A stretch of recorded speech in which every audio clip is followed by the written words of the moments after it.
Number 1 Iron Age Booty Daddy.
Ladies and gentlemen, welcome back to Iron Age Nights.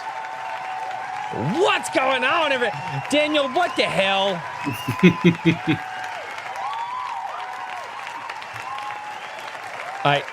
He's already drunk. We're not even 11 seconds into the show and he's hammered. No, I'm not. I have not yet begun to drink. Really, I have not. And speaking of drinks, look at that, ladies and gentlemen. It's look at that. That's a wonderful, wonderful glass that you can purchase yourself from Mr. Daniel B. Riley. Yes, epic merch. And that is a blood orange blonde ale, and that is absolutely. Oh yeah. That's awesome. Ladies and gentlemen, welcome back. Man, it's going to be an awesome freaking night. I've been looking forward to this conversation for quite a while. But before I guess I get into it, I have to do the YouTuberisms. You guys know how much I hate YouTuberisms. They suck, but I have to do them.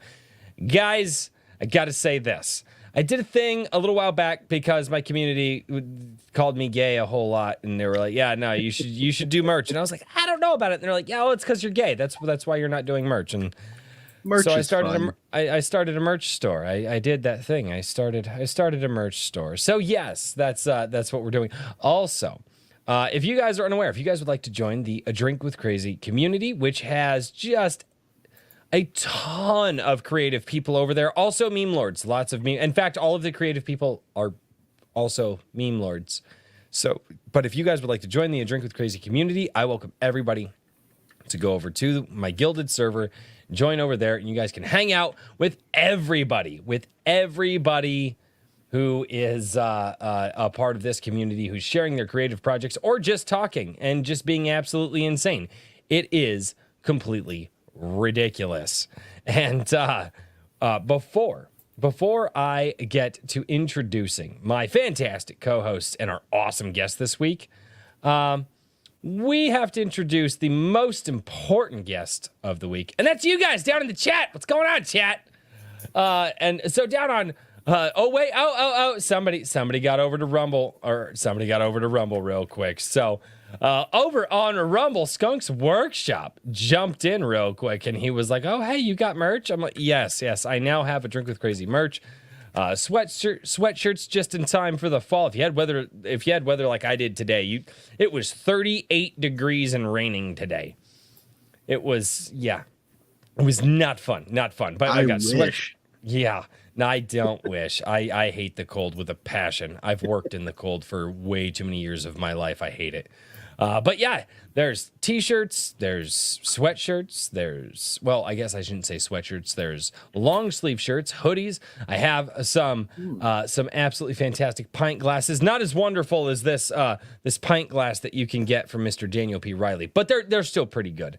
I've got some coffee mugs over there as well that you guys can go check out. So if you guys so feel the need, go check out the Teespring that I launched a few weeks back. I have seen a few people post on over on Twix that they've received stuff and in my Gilded as well, and that just it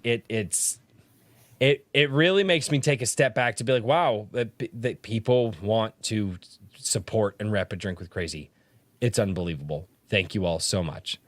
And over on the YouTube side, we've got Horizon Talker. What's going on, man? David Del Cole, how are you doing? Frederick Guimont, what's going on? Evely Music, how are you? Caro Brown, she's not going to be here tonight, but she just left a like and a comment to help increase the YouTube algorithm. Thank you for that. Tim Allen, what's going on, man? 10 Cage, how you doing? Kat Racha, that sounds familiar. Sadly, she is not able to be here tonight, but she is I believe she is the force of nature behind our guest that helps him with his projects. So, Swift Sword Rush, what's going on, man? Raving Dad Gaming, how are you? What's going on? Herman P. Hunter, the Lore Forge, or as we call him here, the Hedge. Hello, Lord, Hedge. It is the Hedge. The Lord Otter, what's going on? Oh, good Lord. Periopsis Press, hey, Katie, how are you doing? It's good to see you. Hi, Katie. Danny Diego, what's going on, man? Eric Wag, how are you, sir? Ubison. Guilty Gearhead, how are you doing? Studio 38, hey, I haven't seen you in a hot minute. Hopefully you're doing well. I haven't seen you in a hot minute, dude. Oxen W, what's going on? Resonant 1. We've got Niram Nawa. And this one here. What's up, crazy peeps? Launching Pumpkins in 5 minutes. That is over on Michael Bancroft's channel. Pumpkins, comic for kids. I'm down. I love it. I wish if I were not doing this show, I would be like begging Bancroft to let me in that show so I could do my own like mini interview on his show. I would totally do it. I'm like, John, I'm like, Mike, you gotta let me do this thing. Rocky, the Black Dragon, what's going on, man? How are you doing? That is a new name to the chat. Jay Ishiro Finney. Ishi, you're double dipping. Wait. I think you're muted, bud. He is muted. He's muted on StreamYard. Oh, okay. Oh, hello, everyone. I'm Jay Shirofini, author and alien in a human suit. And we're here to talk about how feminism has destroyed everything. In a minute, don't jump the gun. We still got to say hello to the chat. I just wanted to tell you you're double dipping. Jersey, what's going on, man? You know what double dipping is, Ishi? I've heard it in different usages. It usually means you're dual promoting or getting twice the money or... And on my show, double dipping, there is it's a triple whenever you dip have as well. the shared bowl of salsa, you know? Yeah, no, we're not doing it. No, double dipping is where you're on the show and you're also in the chat. What the fuck? Don't I'm not supposed to do that? I can jump out. No, you can. There are some people that triple dip. When I had 3 chats going plus the live stream, we actually have had people on the show that like they did the quadruple dip, and I was like, all right, this is ridiculous. I'm nuking a chat. So, oh good Lord, scrolling through the chat. Iron Cast Knight, what's going on, man? My dog stepped on a bee. That's fucking hilarious. Oh, what's going on? The Ultimate Kahuna, man. How are you doing? For $1.99, says Rocky, the African American Dragon. Oh, God. And you guys have already started. Fiona Wolf, what's going on? How are you? And I hope that I caught everybody down in the chat to say hello. But we are going to move on to say hello to a man who is much too busy for his own freaking good and will build an empire one of these days. And I'm glad that he's here first because I could be like, hey, he's here. He's here. Ladies and gentlemen, it's time to say hello to the man, the myth, the legend, the guy who is building the Iron Age on top the Anvil magazine, that is. Richard, what's going on, man? How you been this last week? Very good. I've been packing a lot of mailers and trying to get all of issue number 2 out the door. So There you go. It's been a busy week, but very good. I think I should be done this weekend. So Nice. I've got the international packages en route towards a critical blast, and Ooh. I I need to touch base with Critical Blast. Yeah, they're great people, but yeah, so there's all sorts of stuff going on there. I've been trying to do a little bit of work on the site, but mostly it's just been packing mailers. But yeah, there you go, man. Yeah, I saw that, Jersey. I hope you enjoy it. I mean, I love the way that issue number 2 came out. It was the way that I wanted in terms of my experience with the printers. That's how I was hoping things would go with the first issue. And so I have zero complaints with these guys. Very easy to work with. One owner, one printer, no 2 printers, 5 owners, or 10 owners, or whatever the last one was. Some guy that's been running a print shop, and I think a couple of other small businesses for many a year now. Okay, so it's not like some dude running it out of his garage or something, or whatever happened last. Yeah, more like a warehouse in a part of town that I didn't quite realize was. It apparently has a reputation that I didn't fully know about. But Richard, by Bissonnette Street in Houston, which Richard, there's a word for that. It's called in the ghetto. Well, this is beyond the ghetto. This is like a special sector of the ghetto for the oldest profession, shall we say? Yeah, that's special the dark ghetto. Recesses of the ghetto. Yeah, it's the special ghetto. I'm calling it the special ghetto from now on. That one particular alley that everybody looks at but doesn't quite acknowledge exists. Yeah, and all the street signs are in Chinese. That's interesting. But, and then I got a rep since it came in this week. I got a new shirt from Eric Wag. He has a couple of shirts, and I was going to drop the link in chat, but I saw Eric in chat. So send me the link to your actual Teespring store, because I couldn't find it immediately from your profile, and I'll drop it in chat. So awesome, man. Oh yeah, there's some fun shirts. Good things are happening. Oh man, it's so hard to segue from that. So generally, he's gonna try. I am gonna try. Well, because it's so much more interesting to be like, are you a writer? Are you trying to be a writer? Do you not know how to get that story out of you? Is your story afraid to come out of your head because sadly you have beaten it and thrown it into a closet and only feed it once every other day?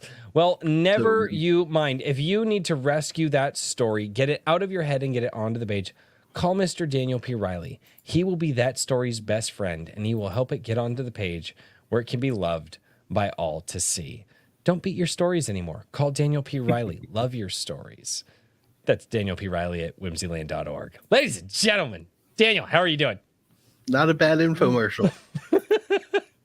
I hear getting better and better every week. I hear the Sarah McLachlan head. Music every time I don't know why I started doing that. It made sense in my brain. For fun. That's all that matters. I'm doing great. Just working on projects. I've been getting things back to clients that I've worked with through the course of September, and getting started on the new ones for October, including a certain Black Crown. Why is the chair a different color? Because it's angry. That makes no sense. Chairs don't get angry. It's the seat of power. But unfortunately, as I said last week, it's become the seat of darkness. And I'm blaming Stormcrow.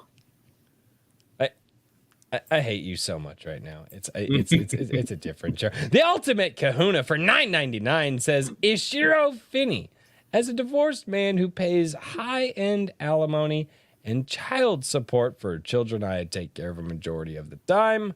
What do you mean feminism has ruined our current culture? Like what? Oh shit. All right, and with that intro, Getting the ball rolling. the ultimate kahuna just I can't segue better than that. I mean, yeah, Ishi, what do you mean feminism has ruined our current culture? Like what?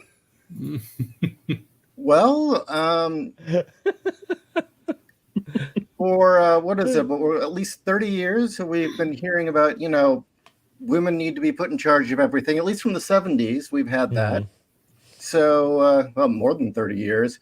I know, right? Don't. Yeah, geez. I still want to say the 80s is like, is like, 15 years ago, and I'm just like, Yeah. no, it's not. You start to realize, oh my God, I'm getting old. I'm going to die. But no, I mean, since the 70s, we've been hearing on and on about how once we get women into positions of power, everything would be great. How everything would balance out, and well, we gave them a go at it, and what do we have? I heard some hopeful news. I was listening to one of Tim Pool's videos today, and he's like, ladies and gentlemen, he's like, here's the thing. He's like, feminism's on its way out. It's like, because all these women, they're not going to want to be owners of CEOs anymore when they realize they could just go do adult content online, like on OnlyFans, and make money there. He's like, it's all going to balance out. Men are still going to control all the corporations, but, just a lot more women are going to become whores online. And I was like, that's a hopeful thought. Oh, well, the thing is... I'm just going to drink. I'm going to have fun with this conversation tonight. Ishi, before we get too far into it. All right. Because the super chat was just too good. Introduce yourself, man, and tell us how your week has been, and tell us where you come from, man. Well, I am Jay Ishirofini, author and alien in a human suit, coming from the planet coming from a planet near Zeta Reticuli. No, I'm sorry. Unfortunately, I'm one of those poor, unfortunate people who had to flee California because liberalism killed it. And I had to get out of there before it became Lord of the Flies. Ooh. But I'm now happily relocated into the desert of Arizona, and I've had a very good week continuing to write. I am someone who's been in the comics industry since 2006, best known for my series Case File Arkham, which is Lovecraftian horror mixed with detective noir. Just covered that on Comic Shop Wednesday. Yes, we did. Covered Case File Arkham? Yeah, we just went over Case File Arkham on Comic Shop Wednesday. Yep. Oh, In fact, you were that was one of the votes. Mm-hmm. You were one of the top 4 votes for the week. I need to watch that. Yeah, And almost my vote. Almost. It was, and it was a really, really cool project that kind of blew us all away. It was, and it's an animated project that is it's an animated movie that's coming out, and it's really, really cool. But no, yours made the top 4 this last week, and I believe, as long as this doesn't screw up my audio because of my RAM capacity, let me see. There's actually, so guys, if you guys want to know, You're breaking up. I knew it was going to do that. Okay. I knew it was going to do that because I pulled up Gilded. But so John Bernouk goes over every single week on Comic Shop Wednesday, and he pulls all of the links from the top 4 from the top 4 that we vote on Comic Shop Wednesday, and he updates the Comic Shop Wednesday forum every single week. So if you guys are interested to see all of the projects that have caught our eye basically since the beginning of Comic Shop Wednesday, or maybe even before, I don't know how far back he went, join the Gilded and go to the Creator Spotlight forum discussion, not the text discussion, but the forum discussion.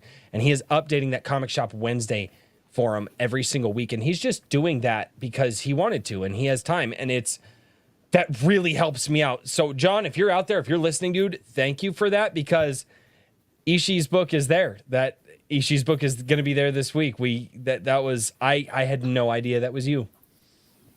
That was project I was best known for until recently, and as I like to describe it, it is everything we loved about 90s era Vertigo. It's definitely hard-boiled noir where men are men, women are gorgeous, and hellbeasts from the abyss do not come with a trigger warning, is the way I like to put it. It's such a great sell, man. Not even my genre, but I was like, ooh, I actually think I'm gonna pick this up this weekend. We actually had a couple people in the chat say that. They were like, wait a minute, this isn't my typical thing. They're like, I'm But gonna it look just at looks this. really good. It does. Yeah. It looks fantastic, dude. It looks so freaking good. But I mean, so obviously, okay, we've got a lot to cover tonight. We've got a lot to go over. We obviously have this fantastic book that you guys and just so everybody knows, they did send me a review copy. I am like 4 pages in because I'm awesome.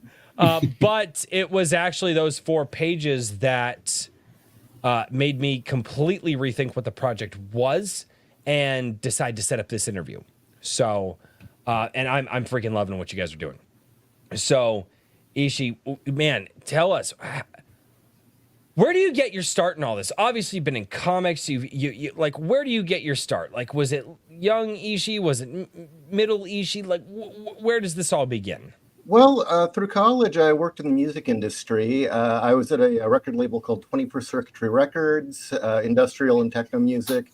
I did a lot of Nice. music journalism at the time, and I came to the realization that no matter how good I wrote my articles, I was always writing about somebody else's art. Had a horrible span through my... that. But that's all my channel is talking about other people's art. Well, there's a need for that. There's absolutely a need, and I've gone back to doing that too, because people need to know about good projects. Because we're talking too much about the bad, depressing stuff Disney's producing. Yep. I'd rather hear about Iron Age. But there was a rough period through my 20s, and I don't know if we even really want to get into that. But at age 28, I came to the realization I hadn't published anything creative and decided, you know what? No, I'm going to get published. And 5 years later, it finally happened. And in those 5 years, I taught myself how to do comics, worked my ass off, and started at a company called Bloodfire with a book called Utopiates, which is available on Amazon as well. 01 printed it as a graphic novel. Did a book called Titanium Rain, which is now available as an audio drama on Audible. And that was kind of a fighter pilot, futuristic fighter pilot story. Then did another project after that just never really caught on. World War Kaiju. And that was apparently just a little too weird for readers at the time. The plot was taking one concept. What if the Manhattan Project, instead of creating an atomic bomb, created Godzilla? What if splitting the atom created atomic monsters, and the entire Cold War was about monsters, not missiles? And just how awry it went. That sounds really fun. But I think we're fast forwarding One up of my to favorite things. current book, Boobs of Steel. It's devoured 2 years of my life. You need to put your foot up. So with so that was so interesting is because Kat reached out to me, and when Kat reached out to me, they were like, hey, we're promoting this book, and I was like, well, I know, hey, it's, you know, it's Boobs of Steel, and I was like, shoot, like, we'd love to send you a review copy. I tend not to do review copies, full transparency, like digitally, because reading a book on my phone or my tablet, I like having the physical thing in my hands. I that's just how I am. If I'm going to read someone's dumbass tweet, yeah, that's fine. It belongs on my phone. But something that, you know, that people poured their heart and souls into, whether it's good or bad, like, I'd rather have the paper copy. So, one, it's hard for me to do that. Two, the digital copies, because they're not physically, like, in my house, right, I tend to forget to read them, right? Because, like, when there's a copy of a book that I need to read, I leave it somewhere that I see every single day. And it's like, oh, I need to get to that, you know, and when I have time, I see it and I get to it. And so that's why I was like, well, I don't know about this. Kat was very persistent. And I was like, all right, I tell you what. Yeah, you know what? Send it to me. I will do my best. That's also part of the reason I'm only 4 pages in. But I picked it up and I read it and I was like, wait a minute. Wait, what is this? What is this book about? And it because Boobs of Steel, like especially with a lot of the projects that I've been seeing lately, I had my own vision in my head or version in my head of what I thought that was going to be. And you are basically chronicling the absolute evisceration of femininity in our pop culture. Exactly. That is exactly what it's about. And that's something that, I mean, so I have 3 daughters, 1 son, and I firmly believe that it is highly important for my daughters to understand what it is to be feminine and for my son to understand what it is to be masculine, right? And I believe, and they're just destroying that stuff. And when you come out, and in the first few pages, you do the compare and contrast between Bruce Banner as the Hulk and Wonder Woman, and the different physical aspects. And obviously, it's Boobs of Steel. So you mentioned the boobs, you know, things like that. And I see what you did there, and I really liked that. Because you're like, because that's been the biggest thing, right? Oh, you can't have boobs anymore, this, that, and the other thing. And I was like, because Bruce Banner got big and muscly and strong, and Wonder Woman, she got, you know, she was beautiful and sensual and smart and athletic and like the exact counterpoint to the man. And I loved that. How did you get into this? Like, this book is so freaking intriguing to me. I'm actually sad. I need to actually buy the physical copy because that way it's in my house and it reminds me to read it.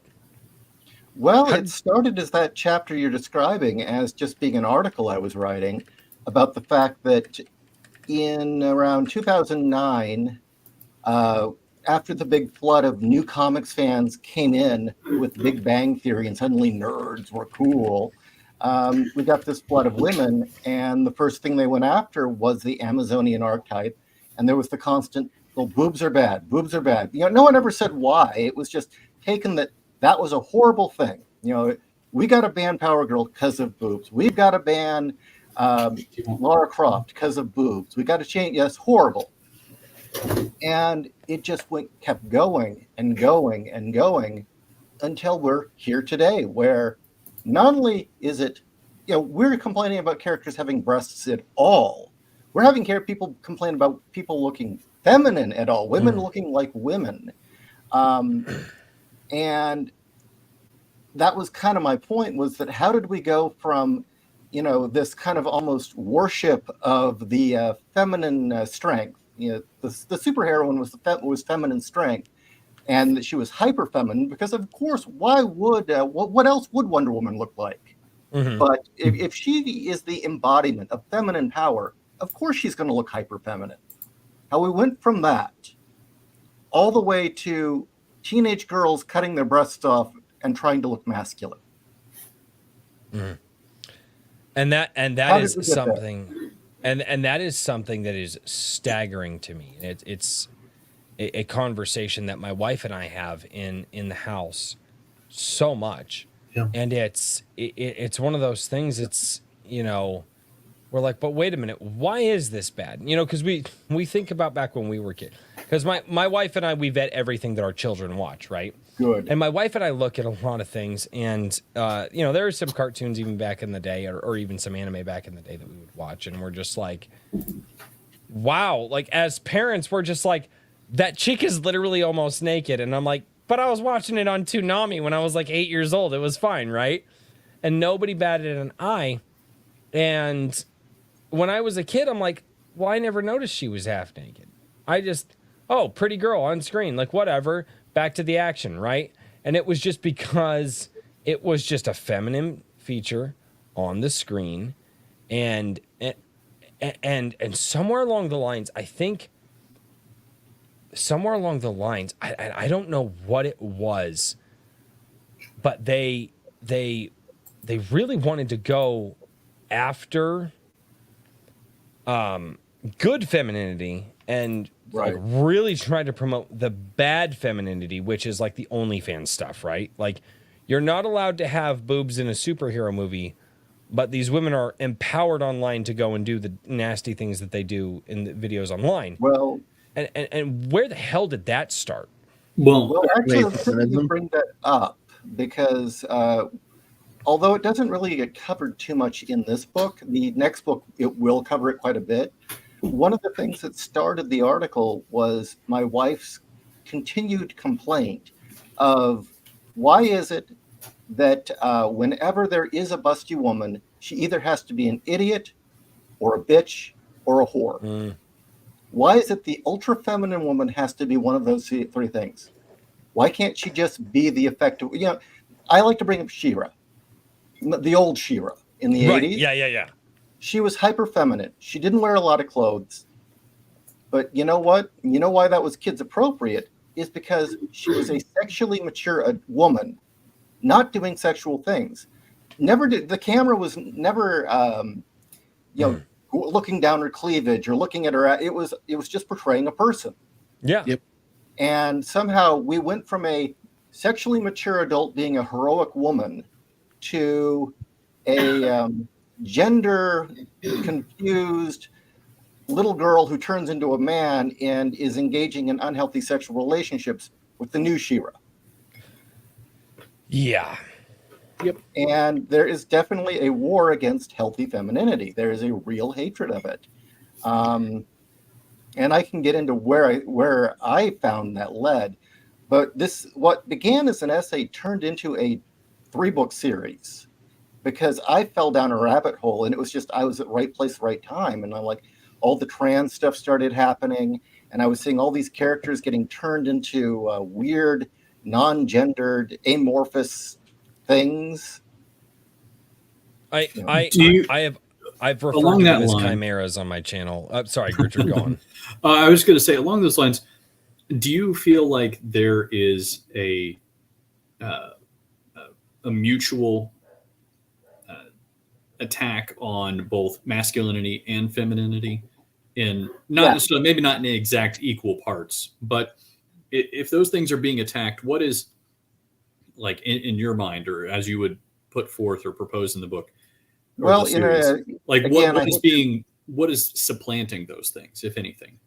I hate to bring up again the second book because we're talking about the first 250 You're not legally allowed to buy the second book without having first bought at least 3 copies of the first book and read them. Well, the second book isn't out yet, but I get into we're erasing women. We're not allowed to even define adult human female is now offensive apparently. But in the world of the woke people, they will always need men because you need the devil. They're always going to hate men, so he's always going to have a place in their world. It's true. Yeah. But the thing is, the way that this ties in, again, the way that Boobs of Steel ties in, is while I'm telling women, hey, there's absolutely nothing wrong with being feminine. You can enter masculine spaces. You can be daring, heroic. You can be all these things and retain your femininity, just like Red Sonja and She-Ra and Wonder Woman. You don't have to lose your femininity to be an action hero. For instance, and I actually didn't know. I guess she was an action hero. My mom was a cop. Yeah. And then my mom worked her way up from, doing speeding tickets to being a parole officer for the state of Colorado. My mom has told me flat out the times that she's gone in to do a bust and there were more weapons and guns on the table than she thought was going to be there. Because it was just a parole bust. And the things that my mom has told me that she's had to do as an officer, I'm like, wait, no, she is. My mom was an action hero. Not, we're not talking Sylvester Stallone, like getting dropped off in like Vietnam or nothing. But my mom was. She was a real life action hero. And my mom is absolutely feminine, always has been. And the idea that do you guys remember that stupid, I think it was a Nike commercial years and years ago, and it was the guy and the girl, and they were like doing the same things, and it had the song as like the anything you can do, I can do better. Do you guys remember that stupid ass commercial? Yep. And it was like, and that was back in like what, the late 90s, early 2000s. And I think about that commercial now, and I realize that the seeds of this stuff, they're old. They're old. Like this is, we are seeing the final incarnation of the destruction of femininity in the West. You know, at least in pop culture and media. Well, two answers to that. First off, the other thing I was going to say is in Boobs of Steel, the other thing I point out is that I'm telling young men it's perfectly fine to be attracted to or admire Lara Croft or Red Sonja, Wonder Woman, Power Girl, that there's nothing wrong with appreciating these characters. You're not committing some crime against all women because you like Power Girl. There's nothing wrong with that whatsoever. And I mean the old Power Girl, not this crap we're getting now. But where is this? You know, we're seeing the end game of this. You know, this end result of all this really unhealthy crap. That is one of the reasons it became a book. Was the hole just kept going deeper and deeper and deeper. And I mean, I could get into the weird stuff I found out about the suffragist movement and all that, but you can read the book. There's some interesting stuff behind that too. Right. I probably haven't gone as far as you have, but like it's so crazy to see all this. Yeah, the suffragists were not nearly as heroic as we're always told. They were in fact kind of nuts. But where I found the real start point for this, if I had to pin it down anywhere, 1954, do you remember Frederick Wortham, Seduction of the Innocent, nearly destroyed American comics? No. You don't know this story? No.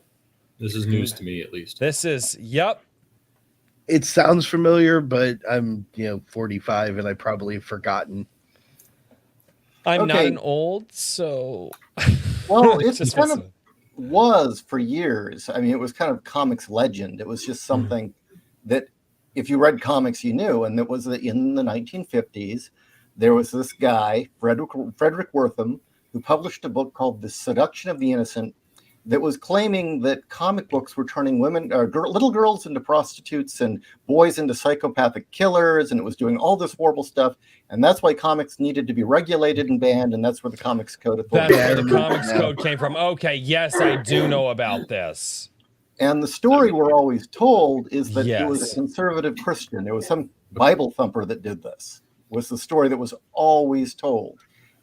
In my research, I found it was a totally different story. That wasn't the case. Riley. You actually know. Now that you're talking about it, I'm starting to remember, yes. Truth is, it was Frederick Wortham was neither Christian nor conservative. Frederick Wortham was a Marxist through and through.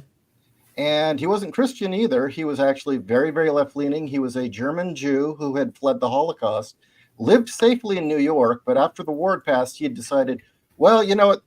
I think that this country that's shielded me is probably the next country that'll go fascist, so I better do something about it. And I think the first thing is, we need to ban all violence and sexuality from TV and comics and radio, because that makes fascists. And you look into the things he hated, top of the list, he was saying that the images of these sexually mature women were giving girls eating disorders and body issues. All the way in 1954. That sounds familiar. Yeah, that's where a lot of that came from. And it was amazing to find out that it was all the same crap we're hearing now. Anyone who questioned Wortham, he called them a Nazi, said that they were a fascist, and that that is the only reason they would disagree with them. It was all the same stuff. And it nearly destroyed the comics industry. It just barely slipped by. He said the most dangerous character in Western media was Wonder Woman because of the message it sent to girls. I thought that was interesting. And then again, especially that Wonder Woman of that time, very, very different than even the 90s Wonder Woman, there was a lot of girl boss Wonder Woman in the 90s with the Justice, which I recognized it, but it wasn't too far gone. But the Wonder Woman back in the 50s and was I mean, essentially was just Technically, female it was. Superman. Yeah, but technically it was in the respect that she wore essentially a leotard and a breastplate of sorts. And at the time, the the liberation movement hadn't happened yet. So there was a lot of rampant modesty in culture. So having a woman so revealed was considered to be in poor taste culturally. And that's what he was sort of focused on, was that if you make this powerful female character that young women can see as a potential role model, and that female character is wearing, what we in nowadays would consider to basically be gym wear. Mm-hmm. But back then it was unheard of. So no, absolutely not. terrifying. I will wholeheartedly disagree. Have you ever seen the movie White Christmas? Yes. Okay. The dance number that the actress did, and I can't, the blonde woman did, she's wearing a lot less than what Wonder Woman was wearing. The difference in that regard is that entertainment was considered a separate thing at that point. It wasn't part of culture. It was considered to be totally fanciful, and there were people who had issues with that too. But the average citizen of that time believed that women should not be so revealed. Very much. I mean, this is also during the time period that, when Elvis, shook his hips on television, they decided they would never, televise Elvis. They called that sexually suggestive. Yeah. Yeah. I mean, it was a very different time, but also at the same time, too, you look at the cultural Marxists that were trying to take it over, and that because the funny thing is Marxists always know how to play upon the Puritanism of other people. And I don't say that negatively. I think there are a lot of people that they want to live a very pure life, and Marxists have a weird way of sneaking in there and using that against people. I actually even found an article. I can't recall it off the top of my head, but it was by someone who did a lot of writing on comics, who was writing a very glowing praise of Wortham for using America's prudish morals to slip communist policy in. Yep. And I thought that was interesting. That's neat. The other thing, he also claimed that Superman and Wonder Woman were also white supremacists and nationalists, is another claim he made. The Ubermensch concept. Yeah.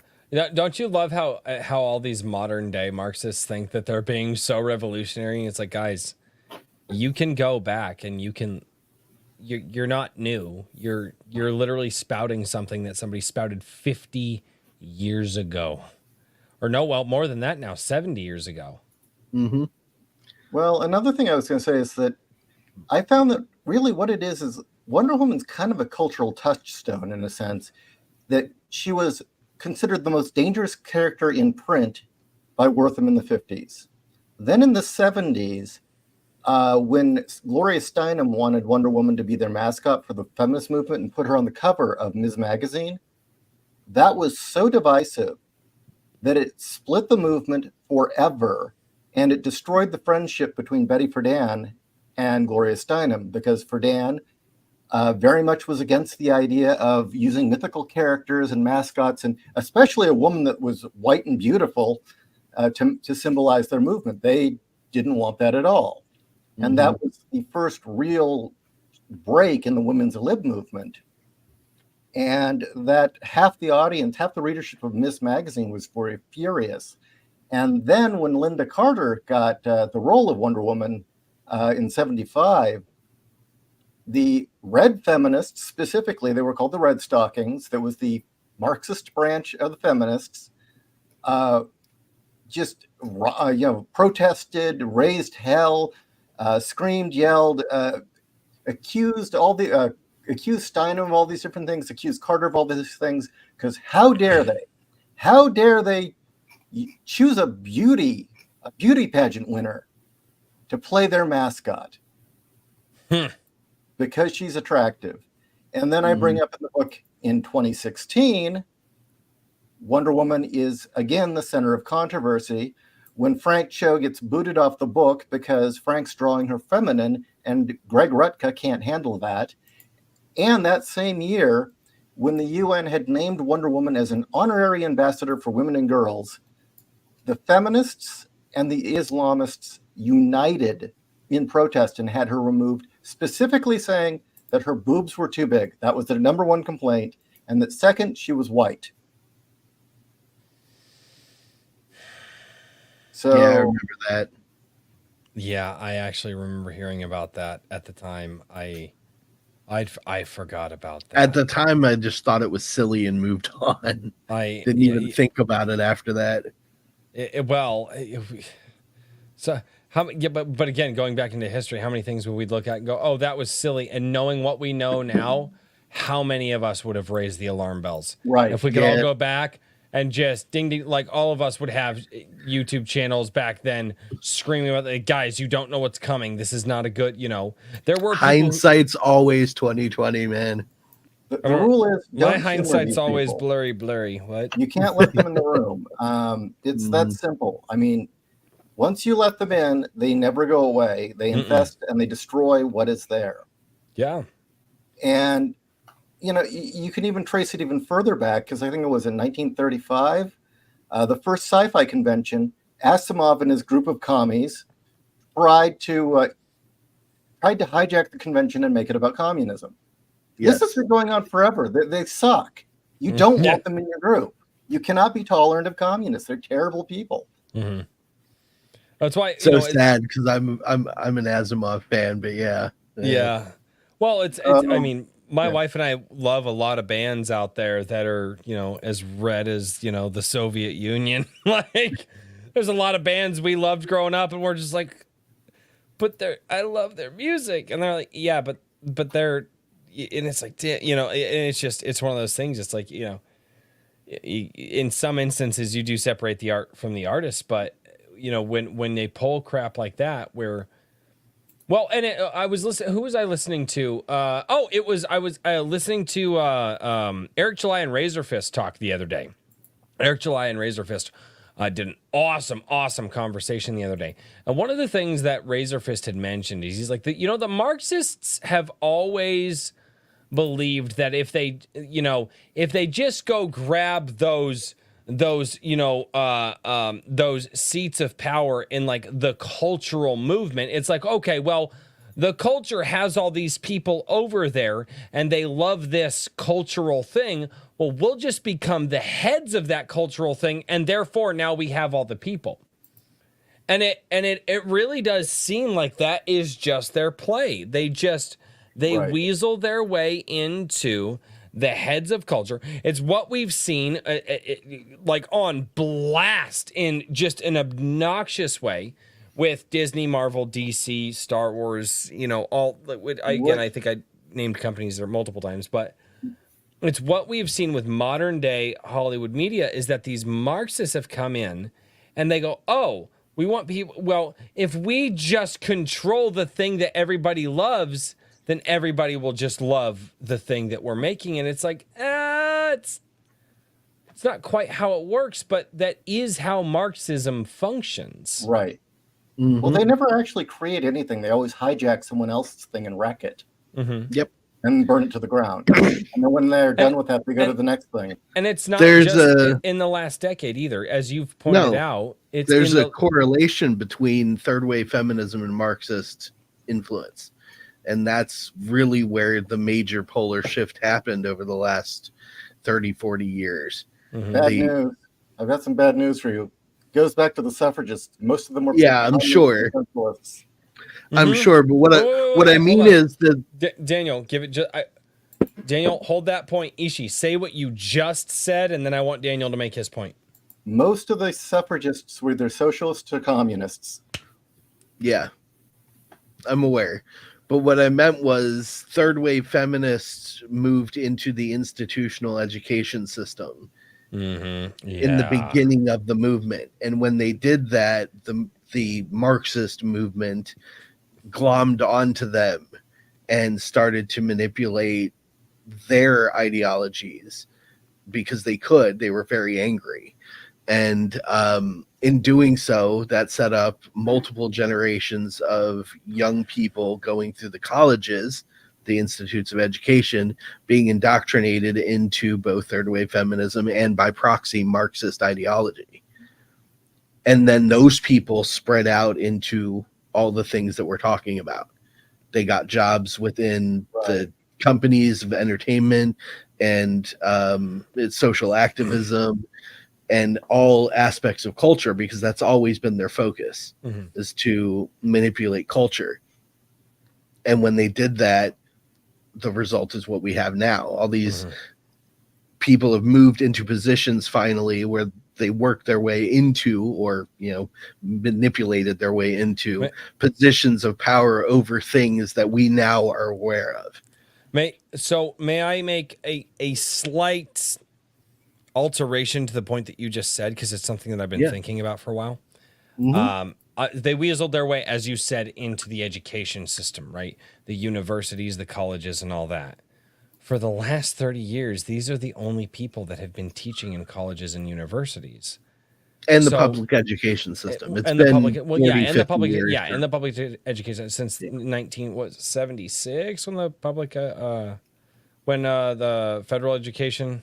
I think it was 1973. Was it three? Yeah, it was 73. I'm sorry. 70. I'm sorry. 76 sticks out in my mind because that's when test scores started to fall.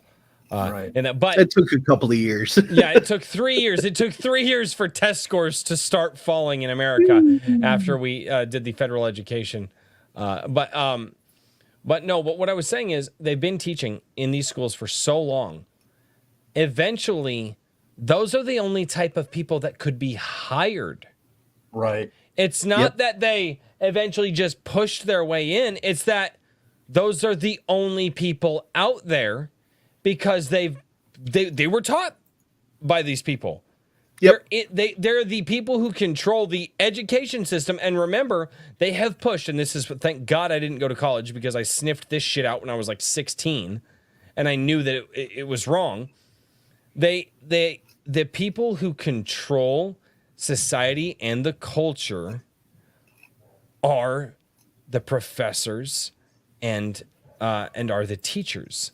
And I knew that, and I knew what they were doing. I knew how just absolutely disgusting it was.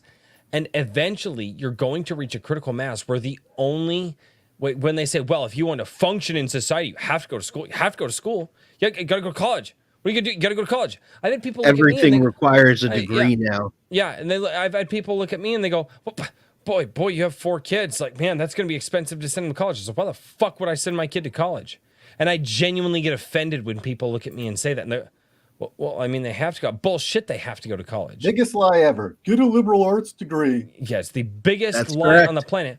But most people in American society specifically believed that lie wholeheartedly, sent their kids to the colleges, and now what we are producing when it comes to non-manual labor jobs, right, when it comes to office jobs, are people who have been absolutely indoctrinated by this Marxist ideology, and those are the only people who are there to hire, because those are the only people who have degrees, right? Which a degree does not equate to experience, but they're the only people who have degrees in those fields, and so they get shuffled off to the politicians, secretary positions. They get shuffled off to entertainment. It is. That's my point.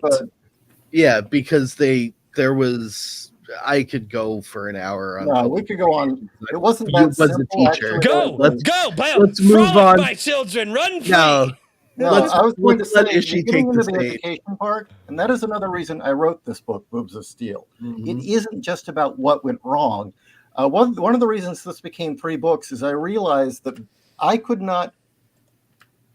rightfully just chronicle what had happened and what we had lost without educating the reader with what it is we've had taken from us. I wanted them to understand what these archetypes were. I wanted Yes. them to know the history of these archetypes, the fact that they go back to the Paleolithic age, why they're important, what they symbolize. And so you're not only getting a history of what happened to our fandom and our culture, you're getting a history of all of these archetypes that have been taken from us. And well, if you're a writer, it's how do you, this is your guide to putting them back in. A history of storytelling. Yes. Right. It is. Mhm. And specifically around the Amazonian archetype. Mm-hmm. So, because I don't think that you've actually specifically articulated it yet, for anybody who is not familiar with the basic premise of Boobs of Steel. Speaking of archetypes, It's about boobs of steel, Richard. I Did you know, not? but can you tell everybody what the archetype is that you named the book after? That'd be Explain good. Well, it. actually, The I uninitiated. named the book after a trope in media, which a lot of people thought it came from anime, but it is ancient, and that was the best warrior, the best female warrior, or physically strongest female in the room in the story always had the biggest boobs. And a lot of people thought that was an anime thing. No, that goes way, way, way, way, way back to like 6000 BC or earlier. And it was an outward showing of the soft feminine strength in physical form. And Really quickly, sorry, Yeah. John A. Douglas sent in a member chat for 9 months. I can't actually read this because, well, just look at the chat. It's a member chat for 9 months. John, thank you for sending that in, man. I appreciate you. Sorry, And go I get on. into how that the Boobs of Steel trope ties directly into the Amazon. I give a history of the Amazonian archetype from Paleolithic era to now. And in the following books, I'm going to get into the archetypes that grew out of the Amazon, were basically defined by how they're different from the Amazon. And so those would be like the Valkyrie, the bad girl, the tomboy, the femme When do you get fatale. into the goth girl? Royce's favorite thing. Oh, that definitely comes up. Bad girls. There's a lot of goth bad girls. Mhm. Mm-hmm. Wait, I'm sorry. I mean, it's so hard Not to keep a wrong. straight face on some of this stuff. I love this conversation because, again, having 3 daughters, my wife and I have actually sat down and had a very serious conversation as our daughters start to get into their teen years, and as our daughters want to be, because they're girls, they're going to want to look attractive to the opposite sex. Gentlemen, by the way, I'll have a lot of what we're going to call shotgun cleaning parties. You're more than welcome to come over. You can come over, clean shotguns. My daughters may or may not have dates picking them up that night. I don't know, but the parties will be there. Stupid ass jokes aside, which may not be a joke. But we know, joke. and my wife is like, but she's like, no, she goes, I have no problems. She's like, I don't want my daughters to dress like whores. She's like, but I do want them to dress feminine, and I do want them to dress attractive, and, like one of the, I guess one of the ones that I always think of that's you kind of like the more covered up version of attractive, just so people like, what do you mean, Royce? Like, what's not a whore, but like it's still attractive? Like, what are you talking about? I And believe remember- you're referring to the TikTok trad wife phenomenon. I remember when I met my wife when we were 19, she wore something that was very, very reminiscent of, I guess it was, what was it like? It was like old Victorian. I don't know. Like I always called it like I was like, oh, you look like a sexy pirate, babe, because she had the boots, she had She had the boots. She had pants that fit, that hugged her body, but she also had a nice long like flowing shirt. It kind of looked like the big puffy like pirate shirt, and then she actually had an over the shirt like corset that she was wearing at the same time. Still covered everything, right? All you could see was like collarbone. So covered everything and all that stuff, but very attractive, very to me very sexy. I mean, but very attractive, but it wasn't. But it wasn't out there for everybody to see. And my wife and I have had constant conversations about what it is to raise feminine young women in today's world. And I love that you're talking about this because you're hitting on so many points right now, so many things that are important to parents out there, who are in kind of the situation that I'm in. Mm-hmm. I think you're going to get a lot out of Boobs if still reading it. Then I think you might actually find a lot of media that you'll want to share with your kids. I'm gonna. My daughter's 21. I've already gone through this. I've not gone through it. My daughter is not 21 yet. But I recognize it's gonna get interesting very soon. But here's the thing is I recognize when she is 21, I could be a grandpa then.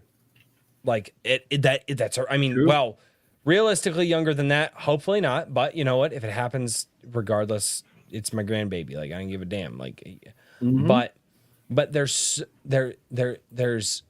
so where do you think the celebration of femininity went away? Because we used to celebrate young women becoming mothers, right? Becoming, the caretakers of the family, the heart and soul of the man. My wife is the heart and soul of our family. Well, I would say certainly the decline started with the women's lib movement of the 1970s, that they pretty much debased and smeared anything that was a healthy image of a mother or a woman who wanted to get married, or their weird hatred of Barbie that went on for decades until they finally got their hands on her with that stupid movie. I mean, you look at the image they hated. The thing they hated more than anything was an attractive, blue-eyed, blonde, white woman with an hourglass waist. Despised it. And if she had boobs, even worse. Despised it. What happened to it? It's all good. Keep going. I'm just gonna go stretch my legs real quick. This chair is highly uncomfortable. I did forget to mention that. Usually in the pre-show, I tell everybody, guys, at about the hour mark, this chair is really uncomfortable. I got to go stretch my back because you need a seat of darkness. No, I've been thinking about getting a different chair, but they're so flipping expensive. But I need a chair that can kind of move and be out of the way because Anyway, Ishi, go on. I'm sorry, I didn't mean to distract you. I apologize, man. That was my bad. It was basically, it came out of New York and San Francisco primarily, but then it was a lot of coastal elite cosmopolitan women from upper class families that just wanted to dump all over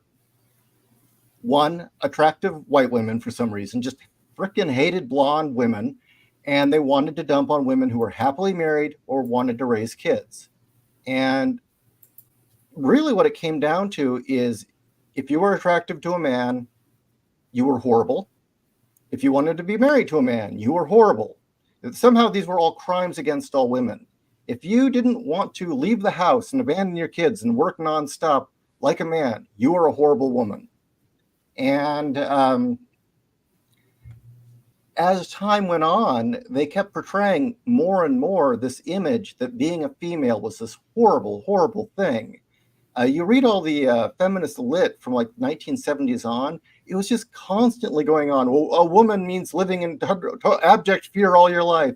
A woman means a chance of being raped at any moment. A woman means being... and so... is it any shock that after 50, 60 years of this propaganda being dumped on our girls, that they're cutting their tits off and trying to look like boys? They're being told that, the world is just an open door for men. And, if you're a female, you're just going to, live in misery and constant fear. So what would you say to the typical portrayals of in recent media what they portray as positive female role models, which are usually in it seems to me exhibit all like the worst aspects of like negative masculine behavior. What does that have to do? The current idea of what a strong female character is seems to be either a vaguely ethnic girl or a Caucasian girl with brown hair with a string bean body and a sociopathic personality who's never held up to any moral standard. She can, anything and everything she does is absolutely okay. And that she doesn't have to achieve anything. She's already great. And she's the best at everything. And we should love her because they tell us to. Yeah, I'm going to say the worst thing that'll probably get this channel destroyed if it ever gets out there, but it's essentially power fantasy. There's no realistic sense to it. It's all power fantasy. 100 and, say liberally 150-pound woman taking down 300-pound men. Right. By the droves is a power fantasy. That's the sort of it's an exaggerated version of hyper masculine action movies. Sure. Taken to such an extreme that it's absurd. Yeah, and I mean I could see that. I'm talking less about the physical, strength. You can argue that being able to punch a bad guy in one hit and send him across the room and beat everybody up, that's not necessarily negative masculinity. I mean more the sociopathic tendencies that like what you were talking about with they have no consequences. Let's take right. Oh no, I'm forgetting who it is. The Brie Larson character. Captain Marvel. Yes, that's it. I was like, it's not Miss Marvel, but anyway. Yeah, don't call her Miss Marvel. Yeah, I know, right? With that scene where she comes across a biker, essentially just beats the crap out of him and strips him naked and takes his bike for like smiling at her or basically doing nothing. Right. Is that like vengeance upon the male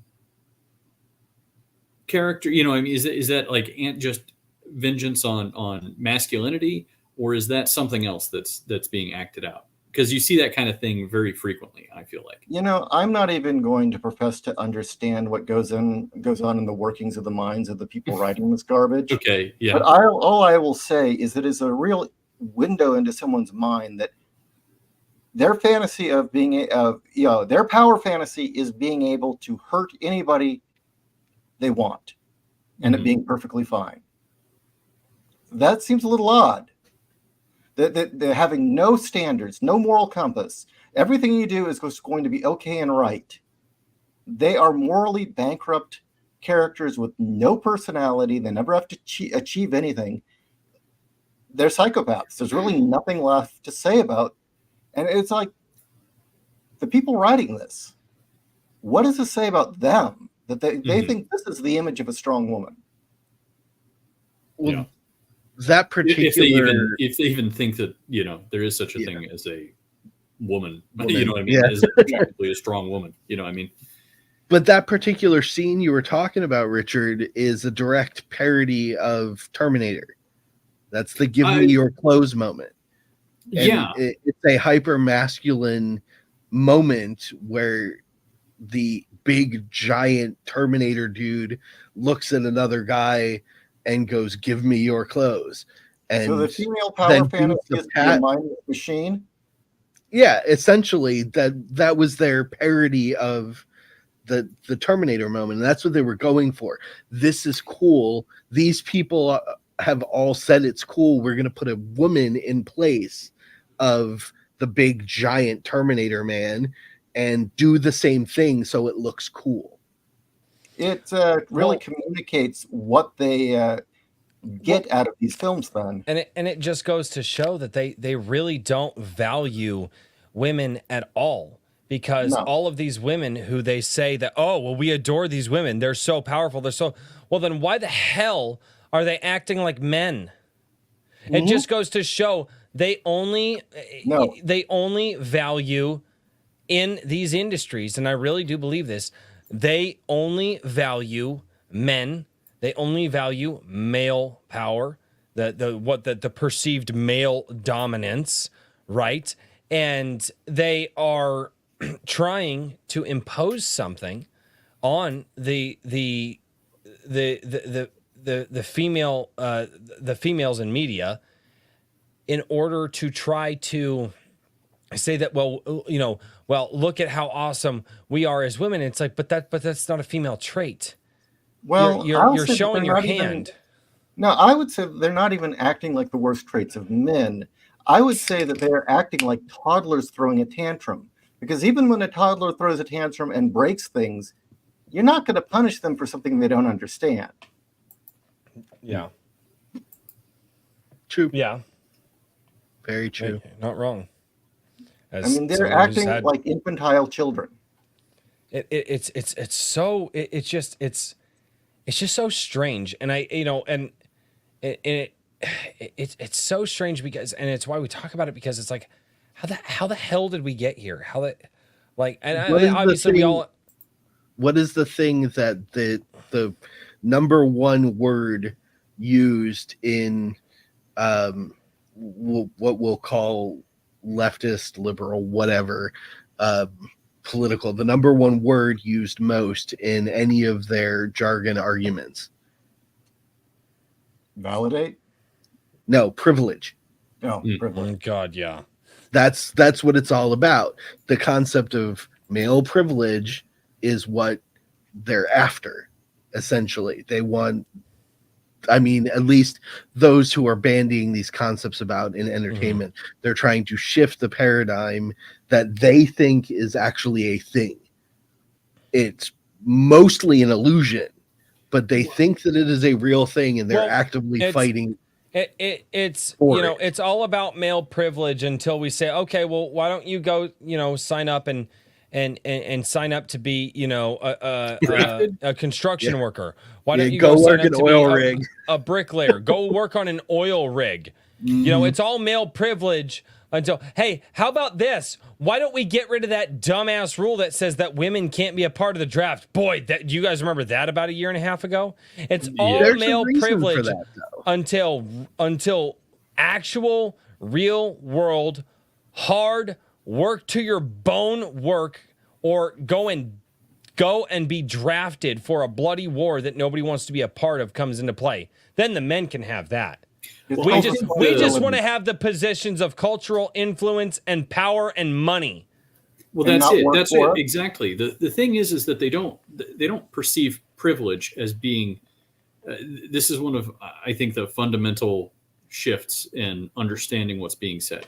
They're not upset that the privilege of others exists so much that they think that it needs to be removed from them, because then it would make them equal or something.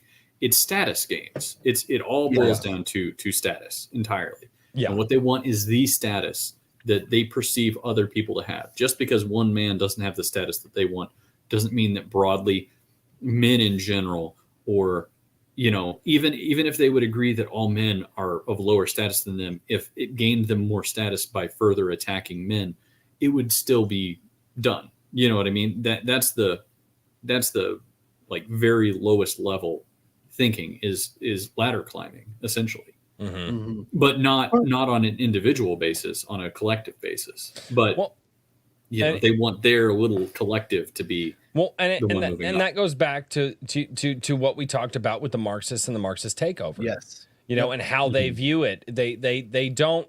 I mean, it's funny. Marx never focused on taking over the workforce and actually working with the pipelines or the road pavings or the buildings, or no, it was always cultural. It was always those things that after the hard work is done, those things that let people escape. Marx focused on a lot of that. And he had the perfect line. Nothing's your fault. Everything's the fault of a successful person, and you have the right to kill them and take their stuff. Yeah. Because you're not important and you didn't achieve and you're not as great as they are. And somehow Well, it's they did that to you. I hold on. I think Obama said it best. You didn't build that. Yeah. Sorry, Not wrong.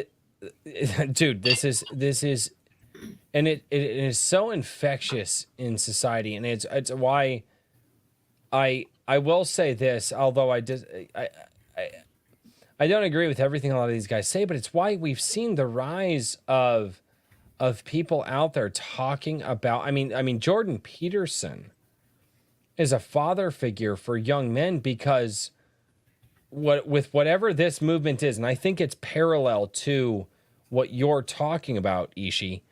But the Jordan Peterson has been a father figure to so many young men, teaching them how to be men. Now, for me, that was a foreign thing because my dad taught me.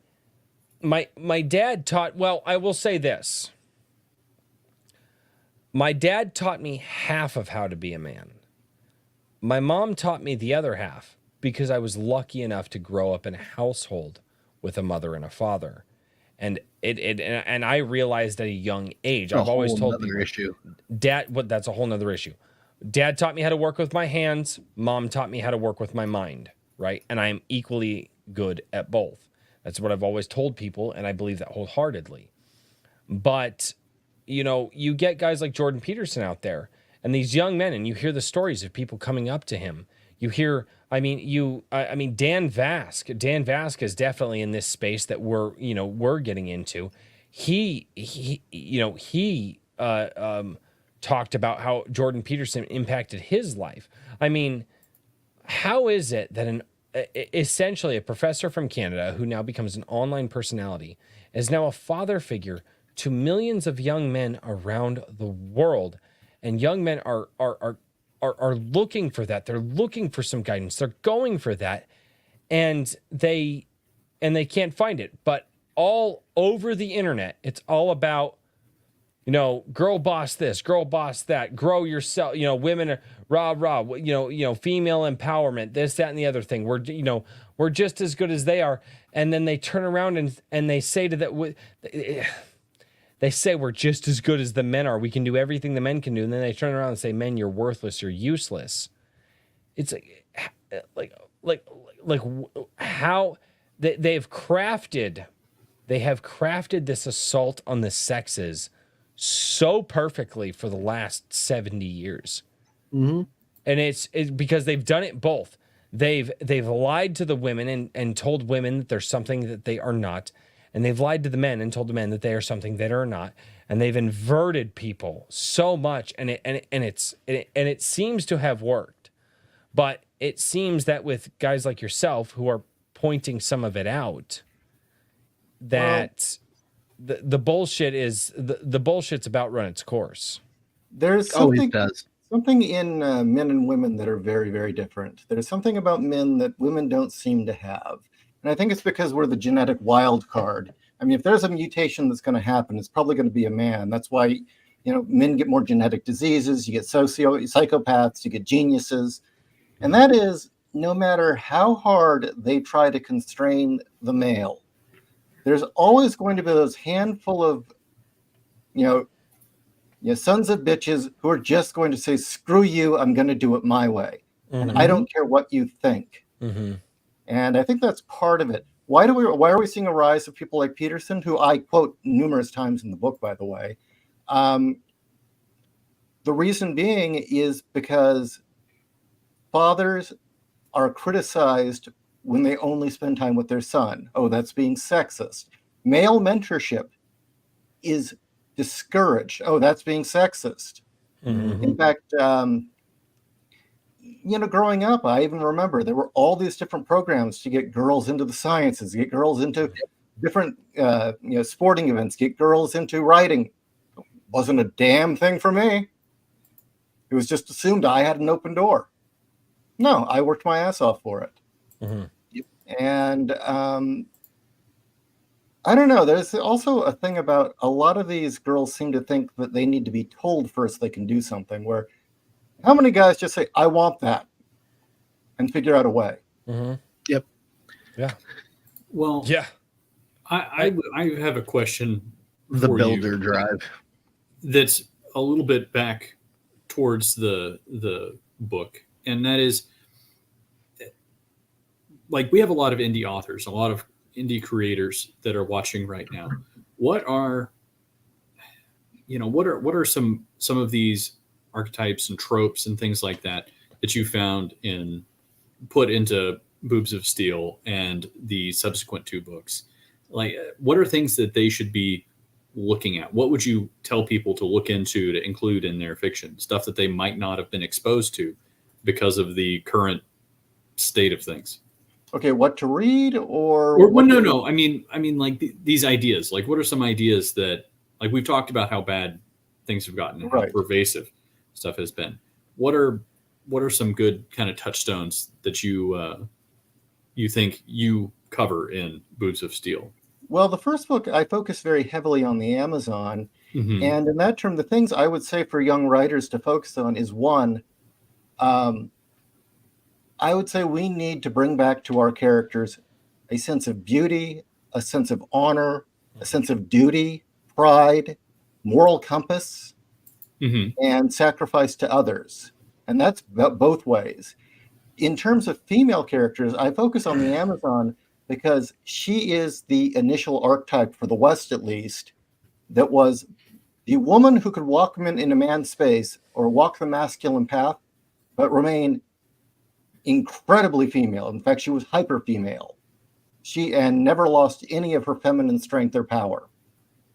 So in that regard, I would say, you've got the Amazon. I do touch upon it a little bit when I get into the pulps, but there's also the Valkyrie, the warrior woman who fights alongside the man, the woman who's his partner in arms, his shield maiden. I talk about the tomboys somewhat, about, again, the woman who can have all these masculine interests but still remain female. Talk about I get into the femme fatale and I talk about the bad girl, and those are kind of curious because the bad girl kind of crosses over into the rule breakers. That's like Lara Croft originally, as played by Angelina Jolie. The female, she was a cross between James Bond and Indiana Jones, but damn, she was definitely female. Mm-hmm. And we need that. And you know what? How many, you would be shocked how many women I encountered that just said that version of Lara Croft was like what they wanted to be. That was their idol, was Lara Croft, or not an action hero, but there was Jessica Rabbit was another one. Jessica Rabbit. Yeah. It was the concept of Jessica using Rabbit your for furries. it was the concept of using your femininity as a weapon. Well, I Well, mean, she wielded incredible power. how about, let's take it a little bit more modern. How about Black Widow in the first Avengers movie? Oh, absolutely. I mean, they understood who Black Widow was in that first movie. And she was a feminine, sexy, woman who used that. She also had some cunning to her, right? Let's, so throw some thief traits in there.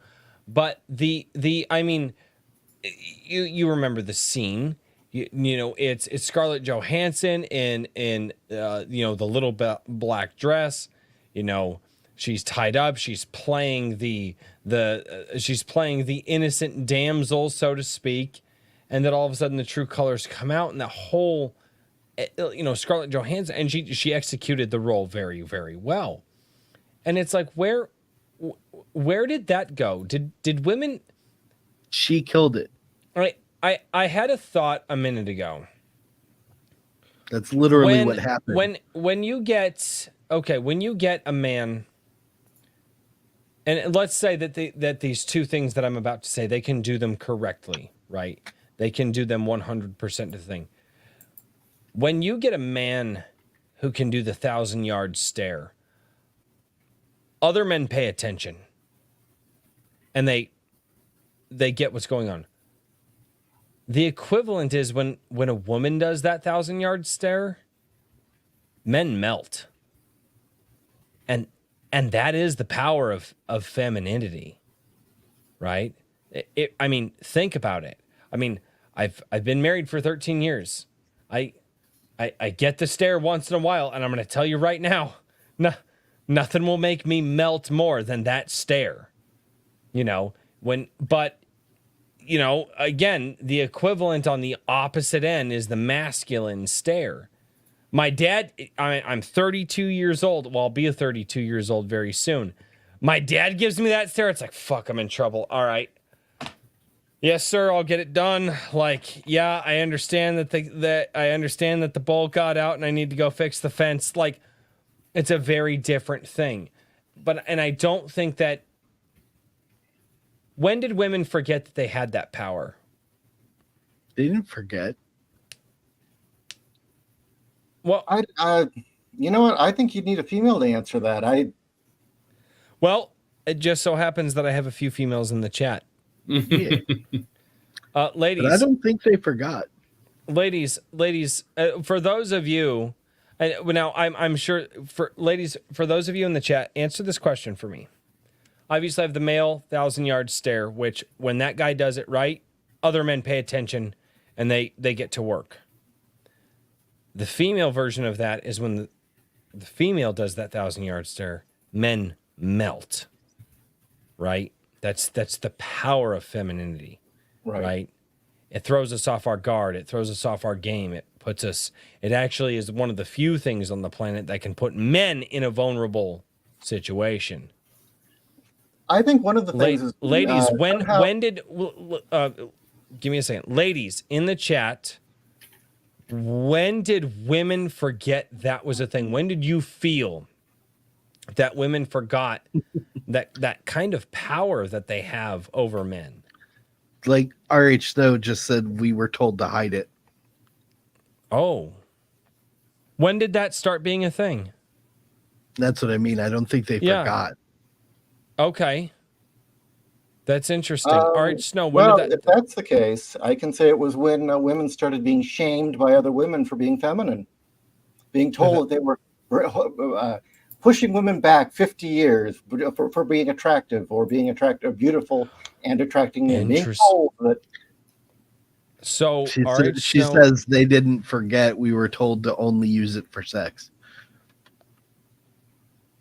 That's interesting. And Kat says it became harder and harder to tell when that behavior was feminine and when it was slutty. Yeah, because they're perfectly fine with when it's that's interesting, slutty and anti-family or anti-healthy relationship. They're fine with perversion. Mm-hmm. And there are even documents from what was her name?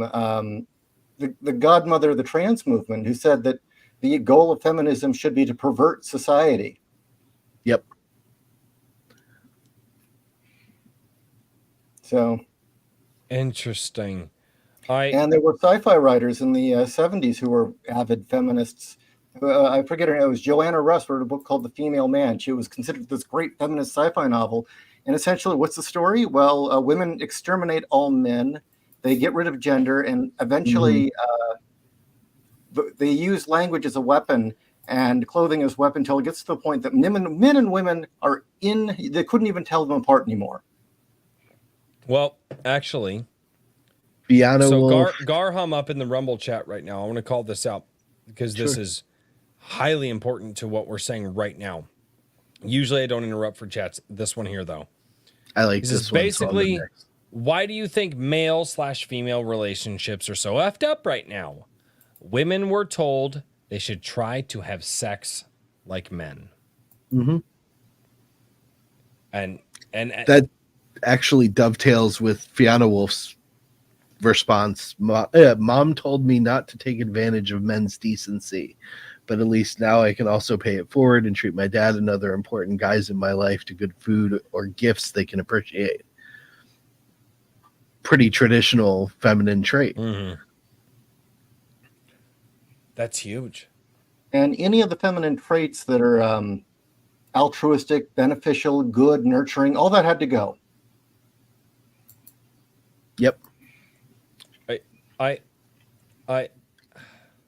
In favor of exaggerated masculinity. I cannot understand that. Before we continue, Richard, good sir, I know you've got to get popping off here. Because Yeah, I've got some more mailers to pack. I've still got quite a few. Packaging duty. Yeah. So, but issue number 2 is the last one where it's going to be such a crunch. I'm looking forward to being able to pack at a nice, reasonable pace and then mail everything at once. So, I want to throw this out there, and I usually don't do this. In place of Sir Richard tonight, because of this conversation, would you two gentlemen be okay with maybe welcoming one of the ladies of the chat to possibly co-host in Richard's stead to fill in some of this? Because I mean, we're talking about femininity, and now I'm going to say something that I don't feel is controversial at all, because I think that women. So let me start with this: women have the ultimate decision on what is masculine. Men have the ultimate decision on what is feminine, because it's what we're looking for with the whole opposites attract thing, right? It's not but a bad I do think assessment. no, it's just how I feel. But I would like to throw it out to some of the ladies of the chat. If you would like to come on and engage in this conversation after Richard leaves, let me know. If you're in my Gilded, I will send you a link to join. Ishi, are you okay with that? Oh, absolutely. Because I think that there are some questions here that could also be entertained as well. But Richard, good sir, where can we find you? You can find me on Twitter or YouTube at Iron Age Media. And you can also find my website filled with prompts and submissions and wonderful books and other things at ironage.media. I'm working on a little special something for next week, but it's still not quite ready yet. Needless to say, if you have missed out on the first 2 issues of Anvil Magazine, that by next Friday, there's going to be a method for you to get your hands on them. So you can look forward to that. In the meantime, I do live streams on Sunday night where I just paint minis and kind of hang out and chit chat with whatever people want to discuss. That's on YouTube and Rumble. You can find those linked from ironage.media. So, Awesome, Ishi, thank you so much for swinging by. I really enjoyed, and I'll be listening as I'm packing to the rest. Good to meet you. I definitely look forward to reading more Iron Age. Yeah, absolutely. All right, guys. He always forgets. So Anvil Magazine on Twitter. Yes, Anvil Magazine on Twitter. That is the other place that you can. I also noticed there was a lack of links in the chat. Yeah, I didn't drop any links whatsoever. I'll drop the one link that you guys suck. Didn't we just talk about us we doing better at the promotion thing last night? Yeah, last night I didn't do any of that. 2 hours we talked about absolutely nothing, and the one thing we got was like, yeah, maybe we could drop some more links. Like the one conclusion we came to out of a 2-hour conversation. He don't do. We came to like 2 conclusions, but anyway. What was the other one? I don't remember. Oh, okay. No, I'm kidding. I think I wrote it down somewhere. Anyway, everybody have a good night. It was a joy talking to everybody, and I will see you all on Sunday night. Have a good night, man. Good night, Richard. Night. Really quickly, I'll call this out. Danny Diego sent in 20 A Drink with Crazy memberships. Thank you, sir. The notifications are going off in my ears. That is absolutely awesome. Absolutely awesome. I don't know, with all the stuff going on in the chat, if any of the ladies would like to join, but for the ladies in the chat, if you are here now, let me know. And I would definitely be interested in getting that take on it. Mostly because we've talked about having co-hosts come on when we have to bow out and things like that, or when, you know, a child breaks their arm. Probably could have had a backup for that one. But That's what all you right, have us for. Snow is available. Are you guys? Come on, Queen. All right. Give me just a moment, guys. I gotta mute everything. But gentlemen, continue with the conversation. All right, Snow, go to your gilded DMs. So, as far as Boobs of Steel goes, Yes. Available now on Amazon. yes, I got about halfway through it. Oh, excellent. Been wild, but I did get about halfway through it. I don't have a specific question, but I'm curious. You talked about the rabbit hole and what 2 and 3 are going to be about. I'm curious about those. Do you have specific themes? Like, are you looking at the opposite, the masculine side of the issue, or is it the whole series specifically from the feminist side? It's mainly feminine. Book 2 is the Riddle of Steel. Okay. Had to do it. And in that one, I get into myth making and our modern myths. I talk about why a character like Wonder Woman can succeed, who was pretty left leaning for her time, but yet turned into a legendary archetype and a staple of our culture. Whereas characters like Carl Manvers and America Chavez are going to be forgotten. They're not going to last. And I get into why, and it's basically because Marston built an archetype, and that's why she endured. I get into what feminine strength and feminine power is. And I talk about it. I get into various interpretations.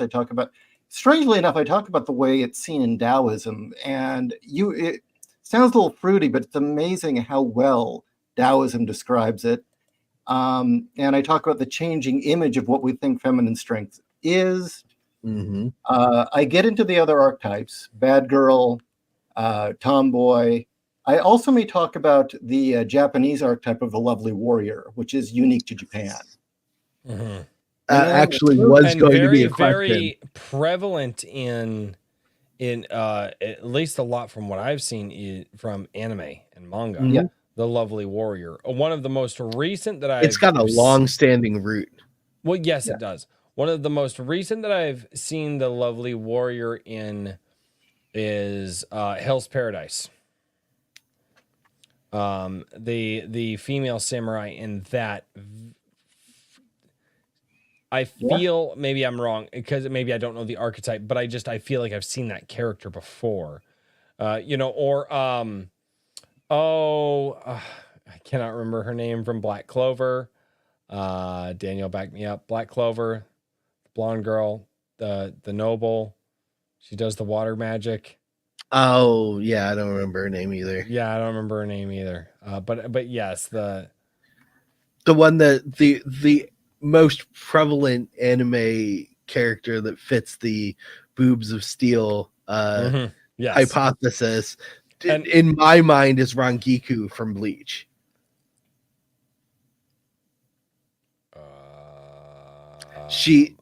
If you're not familiar, I touched Rangiku the anime button. I'll be back. Yeah. I'm sorry. Rangiku is a second. Noelle. Yes, it's Noelle.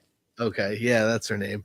Rangiku is this incredibly chesty blonde woman who is second to one of the 13 Court Guard Squad's leaders, and she acts a bit ditzy in general interactions in the show, but in times of serious stress and action, she's very forward and very supportive. Like, she falls perfectly into a modern version of the traditional feminine archetype, and that she's right behind her leader through thick and thin and completely loyal.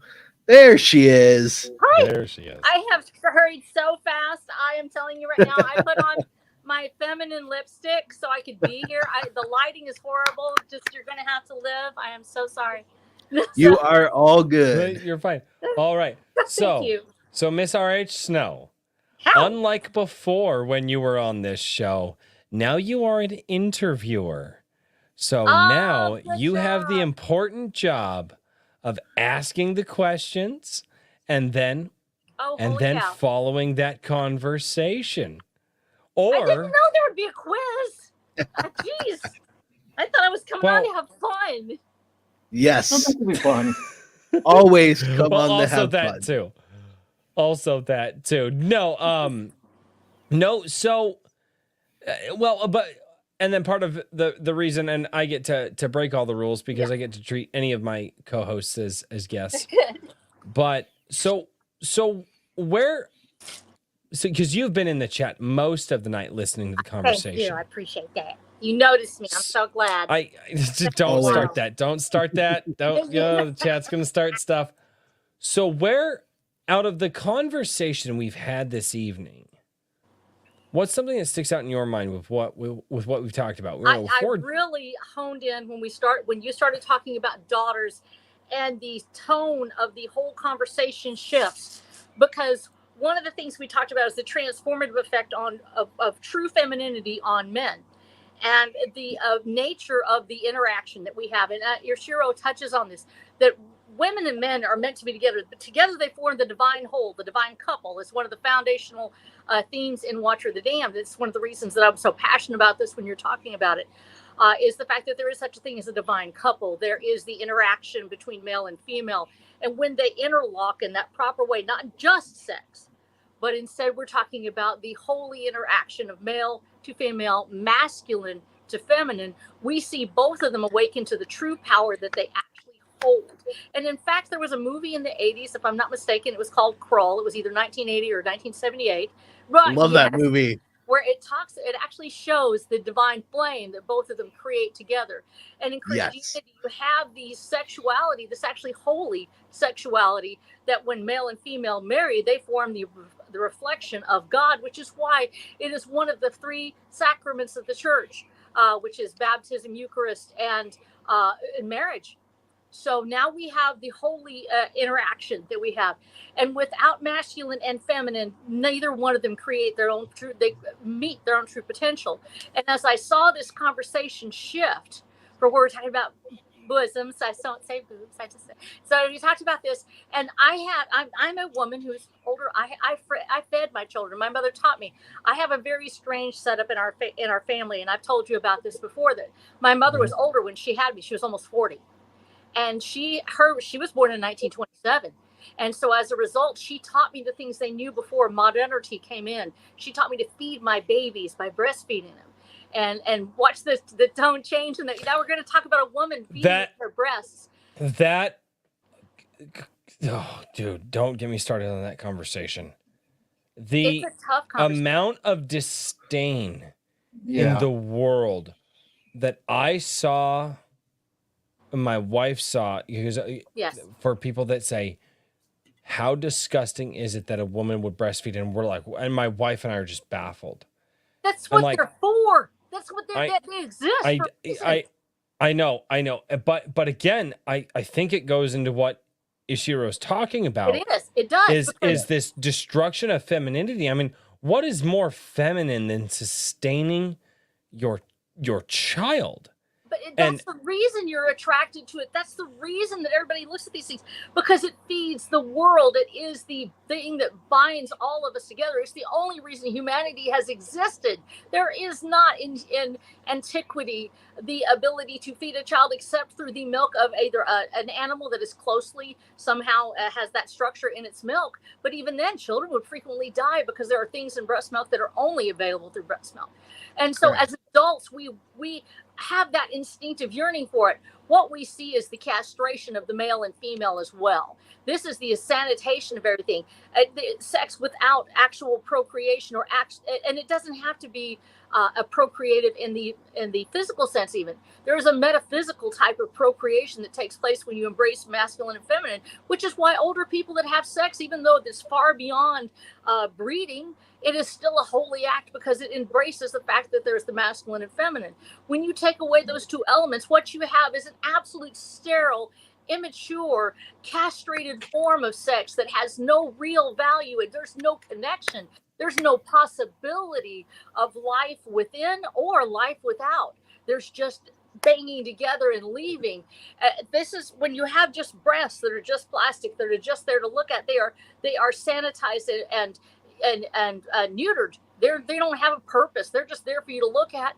You forget what the real meaning is. The same thing with male sexuality. You forgot what the real meaning of it was. There was a reason that phalluses are considered to be swords. They are protectors. It defends. It creates a safe space. There is a hugely diminished understanding of male procreative holiness. And when you saw the conversation turn, and Ishiro brings this up, it turns from, well, boobs, they're all excited, and suddenly there's daughters and they're going to have them. What are they going to use them for? What are they there for? Is it just for some man to squeeze and they go get cut off or get them cut open so they can get more plastic in there because, hey, some guy wants to look at it or some girl told you to go do it? Or is it because you wanted to be human and be yourself and you wanted to be everything you could be? And I said, I live in a family that has a lot of infertility issues. We still are feminine. Even if we've never had a child, we still are who we are. We embrace that and spread it to the rest of our families. But you saw this longing in the response for the response to the McDonald's commercial.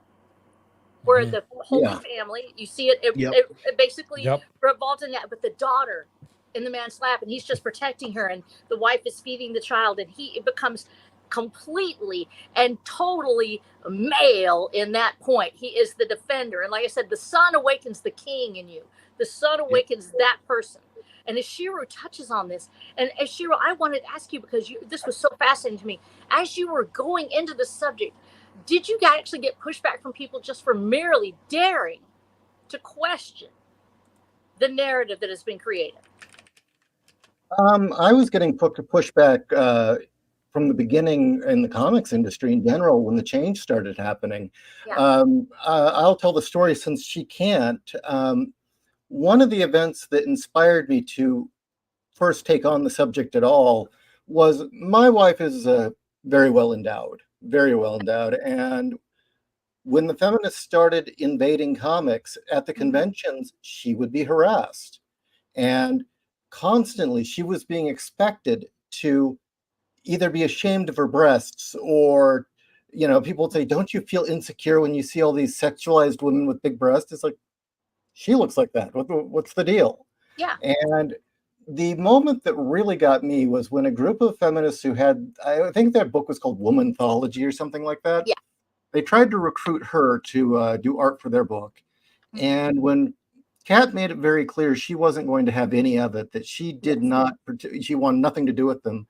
The little leader of this group said, honey, you're going to have to cut those things off before anyone will take you seriously. It's abusive. So the question becomes and how did your wife respond to this? She basically just rolled her eyes, gave them a dirty look, told them to go away.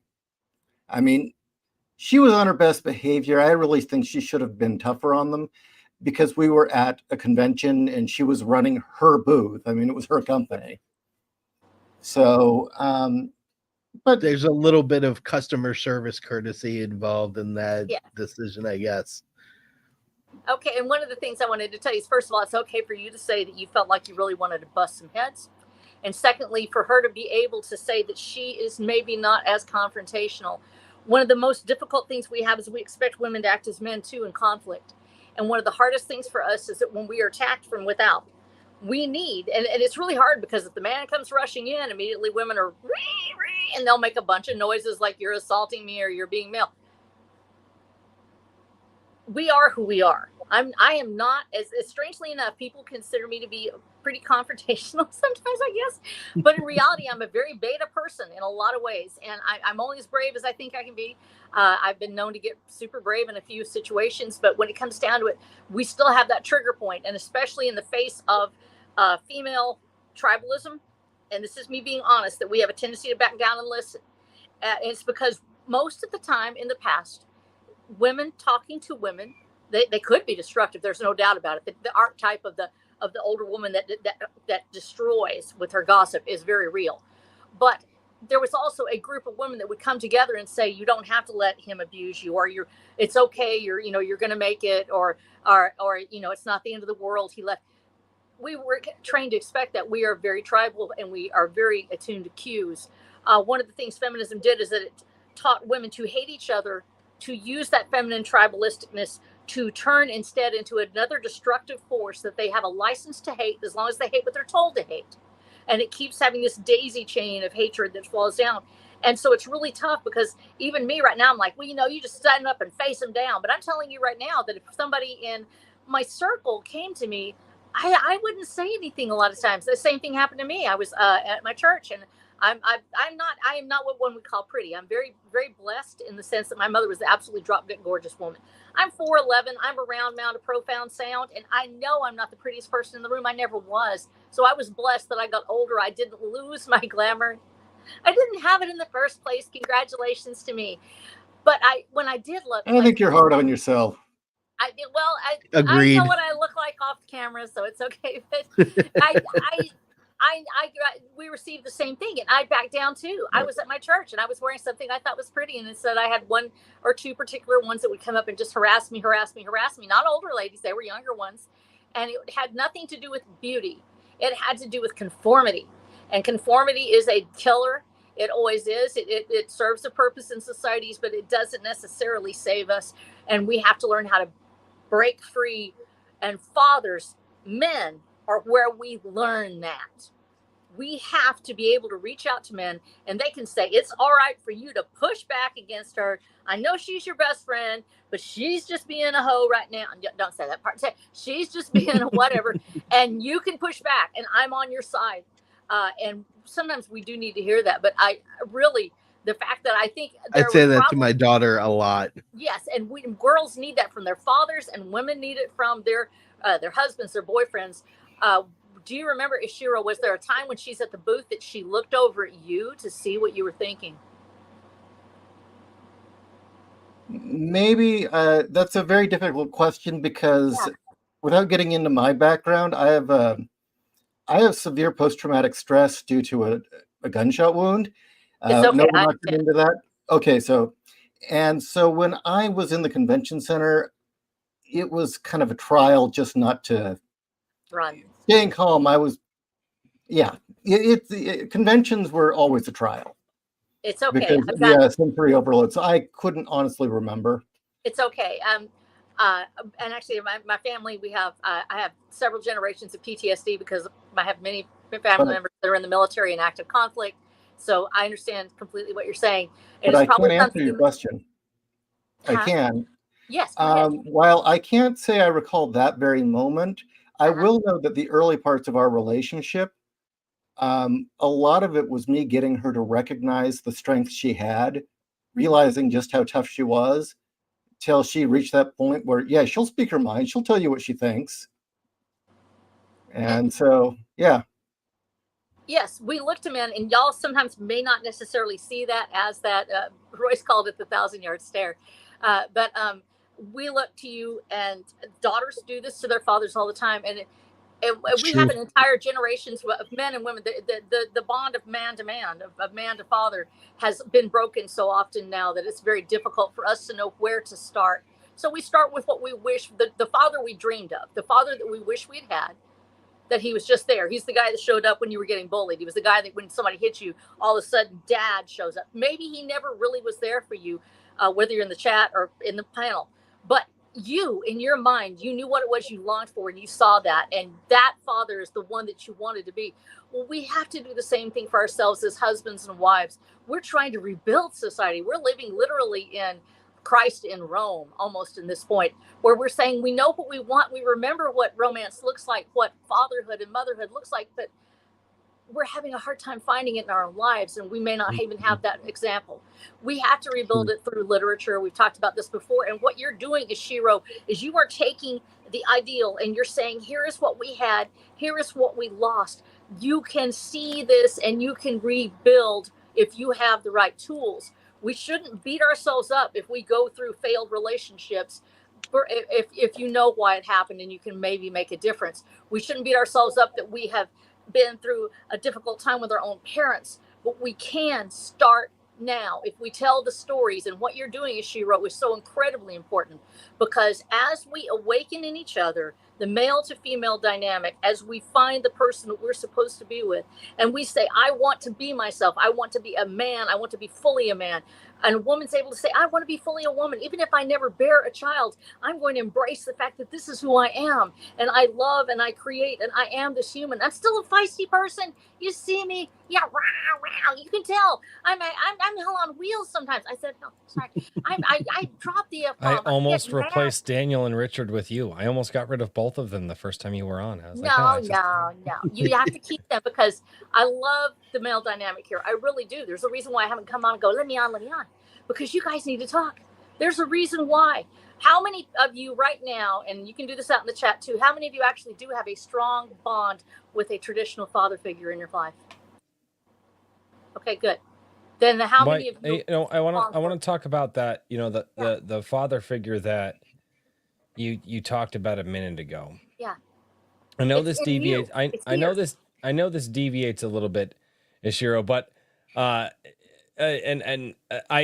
knew what I was doing when I was bringing the Queen of the Iron Age on, as we have dubbed her, but because she's a pistol, but she brings a lot. But my dad, when somebody was bullying you at school, your dad shows up and he handles it for you. Well, believe it or not, it was my older brother who did that for me.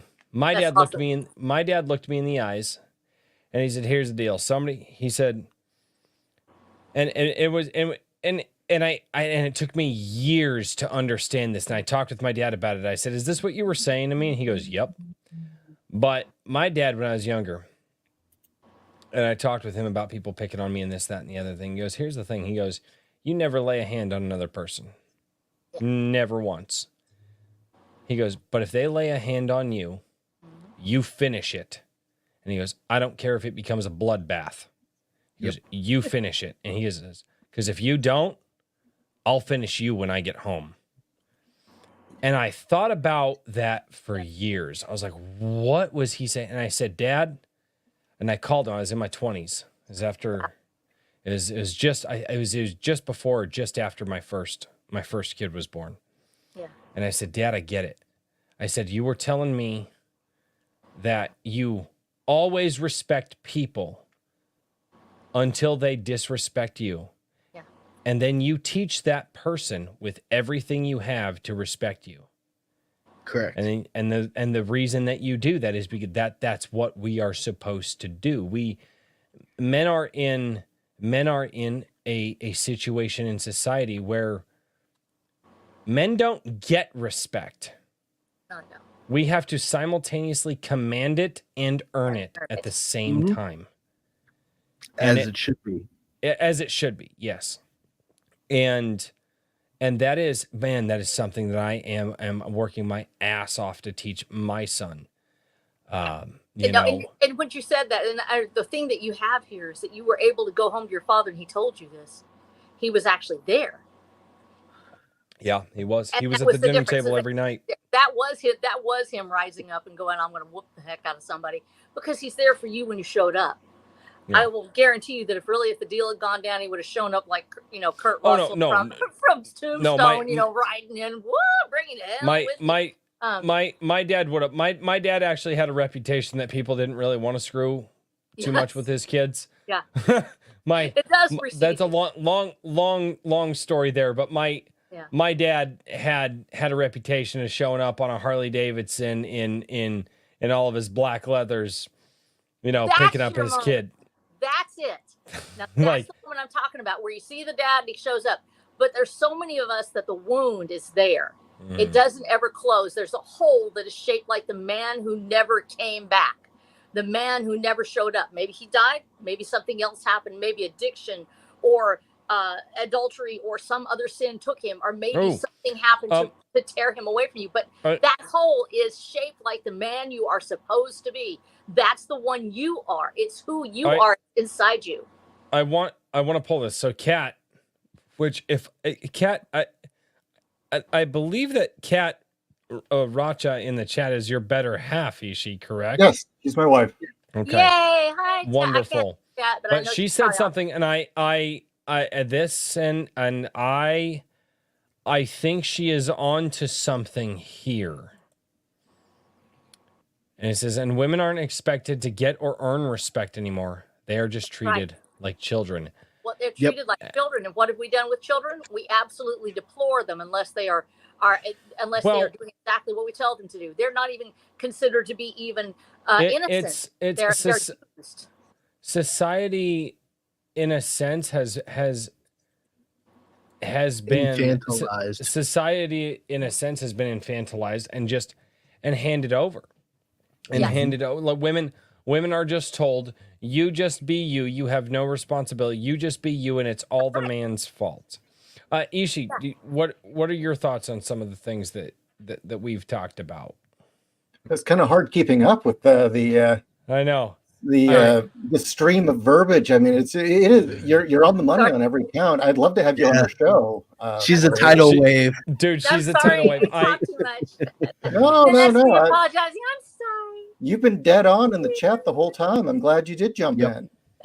Thanks. It's I did it somewhat intentionally because we're talking about a conversation that is natural. The relationship between men and women, the destruction of women in society, the importance of women in society, and the importance of women in society in a way that nobody wants to talk about anymore.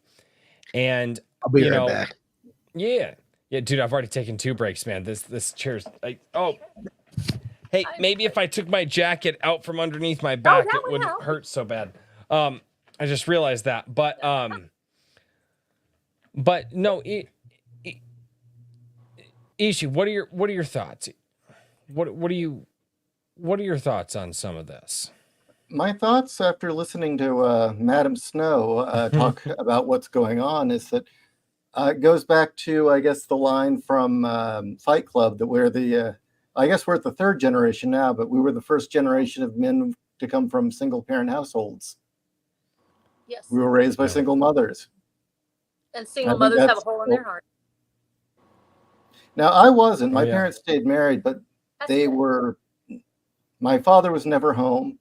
He was not a great guy. And my mother wasn't my mother. And whenever Dad got caught cheating, I took the beating. So. Wow. And it's okay to talk about it too. It's okay to say, this is where I come from. This is who I am.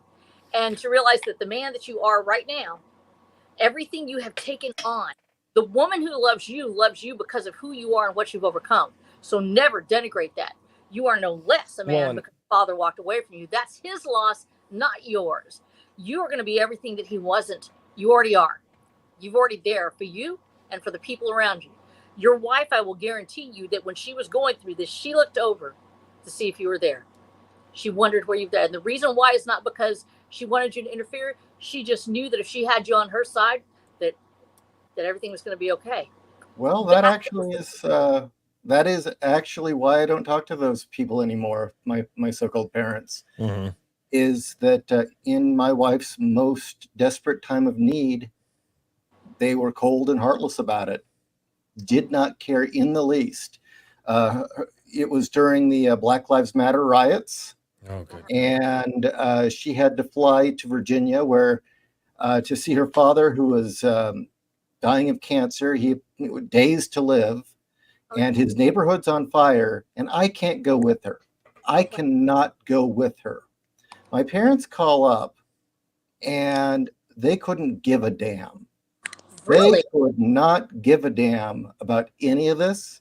And when I had mentioned I was worried because, well, the neighborhoods were on fire and Black Lives Matter was rioting, Yes. all they wanted to do was argue with me that Black Lives Matter and Antifa that was a lie, that there weren't any riots, the neighborhood wasn't on fire.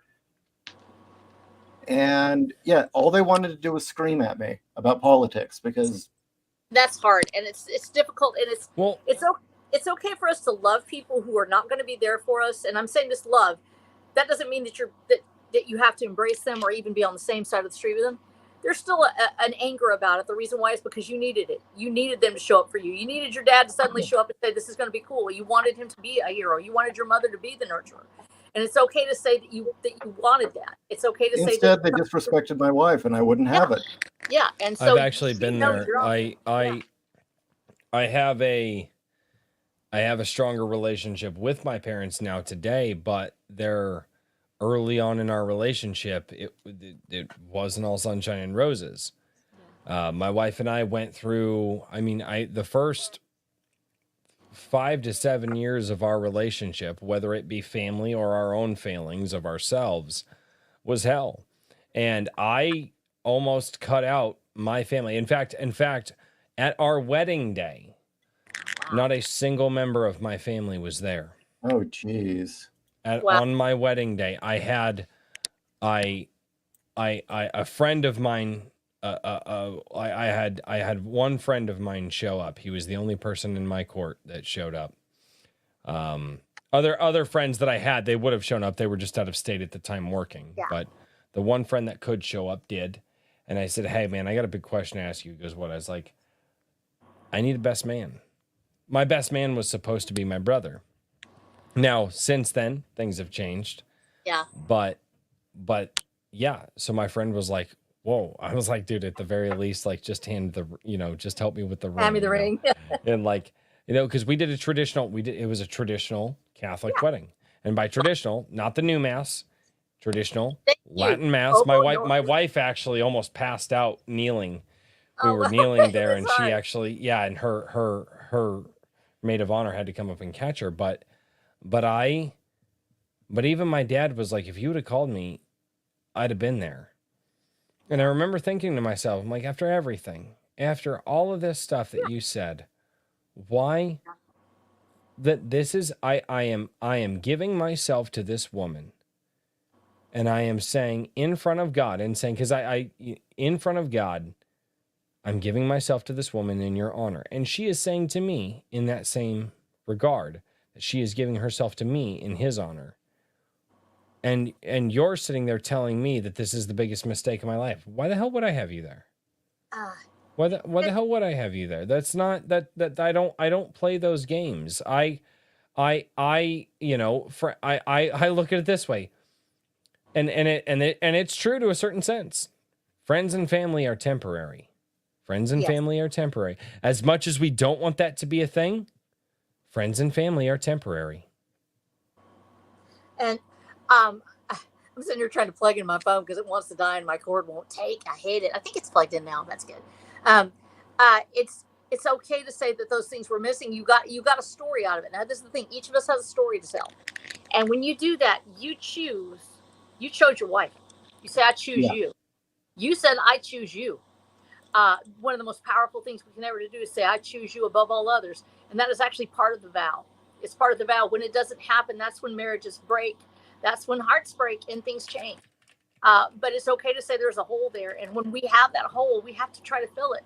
And we, as women and men, look to each other to fill. We talk about daddy issues or mommy issues, and we denigrate it so much. Those get weird sometimes. Yes, they do, but that does. But it's okay to talk about it and to say, this was missing in my life. I just need somebody to hold me. How many times have we heard somebody say that? A man especially? I just need somebody to hold me. I just need you to hold me and let me know it's okay. It's okay to say that because you're reaching out to the nurturing feminine. There's nothing remotely sissy about it or mama's boy. This is just about wanting your wife to be who she is as the human being she is. And some of us are not as nurturing. I mean, some of us, when I'm healthy, I'm a firefighter and an EMT, and I go out and attack fires and do all kinds of stuff. And sometimes I have to switch off a little bit because I'm so busy hitting the problem that I have to switch away from that. I'm going to, attack this flame. So I need to help this person, and you have to switch modes.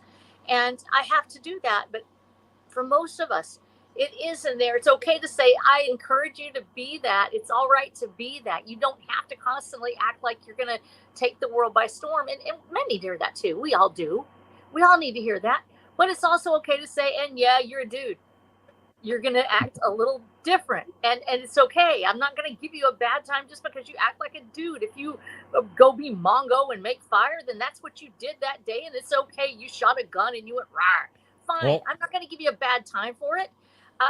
It's okay for us to be us. And if there's a broken place, we look to each other. Why? Because that's what we need. When we find it in each other, we can give it to other people. Strong men create strong women. We cannot be as strong as we need to be if we do not embrace the fact that the male, even if he is not personally in our lives, that the male is still an important part of society. We can celebrate it institutionally, even if it is not a personal part of our own life. And we can do the same thing in a female response. Part of this premise, and I say part of it, actually one of the greatest premises in Watcher of the Damned is the vision that I had about it is actually, and those who have read it know this, and they'll talk about it. It is about the interaction between male and female. The giant yawning gap that occurred, I would go up on 4chan. I was doing research on there, and I became part of the community with the Anons, and I'm not going to brag on it because they already know I can't Triforce. I cannot do it. I never could get that done. But I know that these guys were hurting. They literally would talk about it endlessly. There were threads and threads and threads. What do we do about women? How do we get back into the lives? How do we do it without losing ourselves? Why are these things happening? Your society is being destroyed. It's being destroyed from the outside. This is not just a sin problem where people just became decadent and fell apart. This has been forced on us because of leaders who for decades have believed in the Malthusian lie that the world would become overpopulated. Thank you. Then when they took that yeah. part, the overpopulation lie is oh man, I could go off on that. Thank you. And what did they destroy? What they did is they came up with abortion, and then they came up with sex selective abortion, and there are now an now they've keep in mind everything that we're seeing, the destruction of women, everything that Ishiro's talking about in his book. Yes. The young women cutting off their breasts, they're going out, they're getting medically castrated, young men are getting medically castrated. All of that is because of that lie. Yes, the overpopulation lie. Absolutely. It is and who are they saving the world for? They don't offer themselves up. They don't go in as it's resources. The more people that die, the less people. The more that die, the less that can own land, and the more land that they can own. Well, absolutely, and that's based also on the English, how the English took over the Irish was they changed the way inheritance laws worked. Now you have a situation where you literally come in and you cut it off at the knees. There are no more heirs. There's no more people to inherit this vast wealth. They've taken it down. But this is being forced on you. If you're going to be angry about this. And in Watcher of the Damned, we talk about it in detail about how this has been forced onto a society that did not ask for it, did not want it, never really accepted it. But you have to stop wondering why it happens and start getting angry about it. Because when you get angry, when you realize that women were led down this path just like men, that we've all been lied to. This was abuse from the top down, from the very top of society, down to the people, the undesirables like you and I. All of us out here that refuse to accept the lies, that refuse to comply, that refuse to give in, that keep on procreating, keep on living our lives, keep on believing in life, liberty, and the pursuit of happiness. We are the ones they long to destroy, because you cannot control a man who believes that he is going to save his family or his world. When they destroy women, they destroy men. Before we continue on that, I've got super chats that I have to read. Go right. I have to tell everybody that they need to go over to Amazon.com right now and buy Boobs of Steel. Yes. Woo! Thank you. And Ishi, like I said, I knew what I did when I brought RH Snow on, and I hope there's no bad blood here. But No, there's no, a not little at bit all. of there's a little bit of a private chat here. Apparently, Ishiro just went and bought your first book. Oh, geez, I hope I did okay. I'm sorry. I hope you like it. I feel bad now.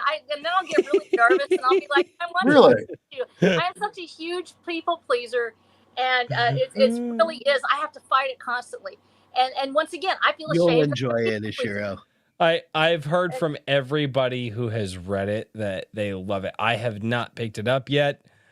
You'll enjoy it. Been going back and forth with a lot of other things, but no, it's okay. You are you, and you are going to watch and consume the media that is going to entertain you and affects you. You have friends who are reading it. That'll be fine. I also have 4 children, and I don't have infinite money. That is also a factor. But I'm going to buy Shiro's book because I have been waiting for this. This is the male defense of women, not of women as we call it. This is the hero rising, saying, this is why women are necessary. These are who we would like to have, and it's not shameful to say that. You know what? It's so, seriously, I was skeptical because Boobs of Steel, especially seeing some of the projects that I've seen, I'm just like, okay, what is this? And like I said, I'm about 4 pages in. Yeah.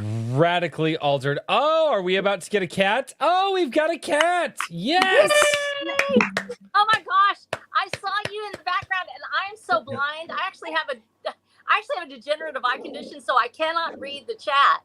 And so I'm like blind looking at people. I'm just sort of like talking to little blurry blobs over there. So it's wonderful to see you. Oh my God. Y'all are so cute. You look like a little pair of salt shakers. There's like the salt that is adorable. That is one thing I will say, Royce. I have never seen that with you and Albany. We're not y'all looking at it, but that is just so cute. Look at y'all like matching. That is so adorable. They look. No, I've seen them on a few live streams together. I will say that you two look like you belong together. You guys just look. Aww. You do.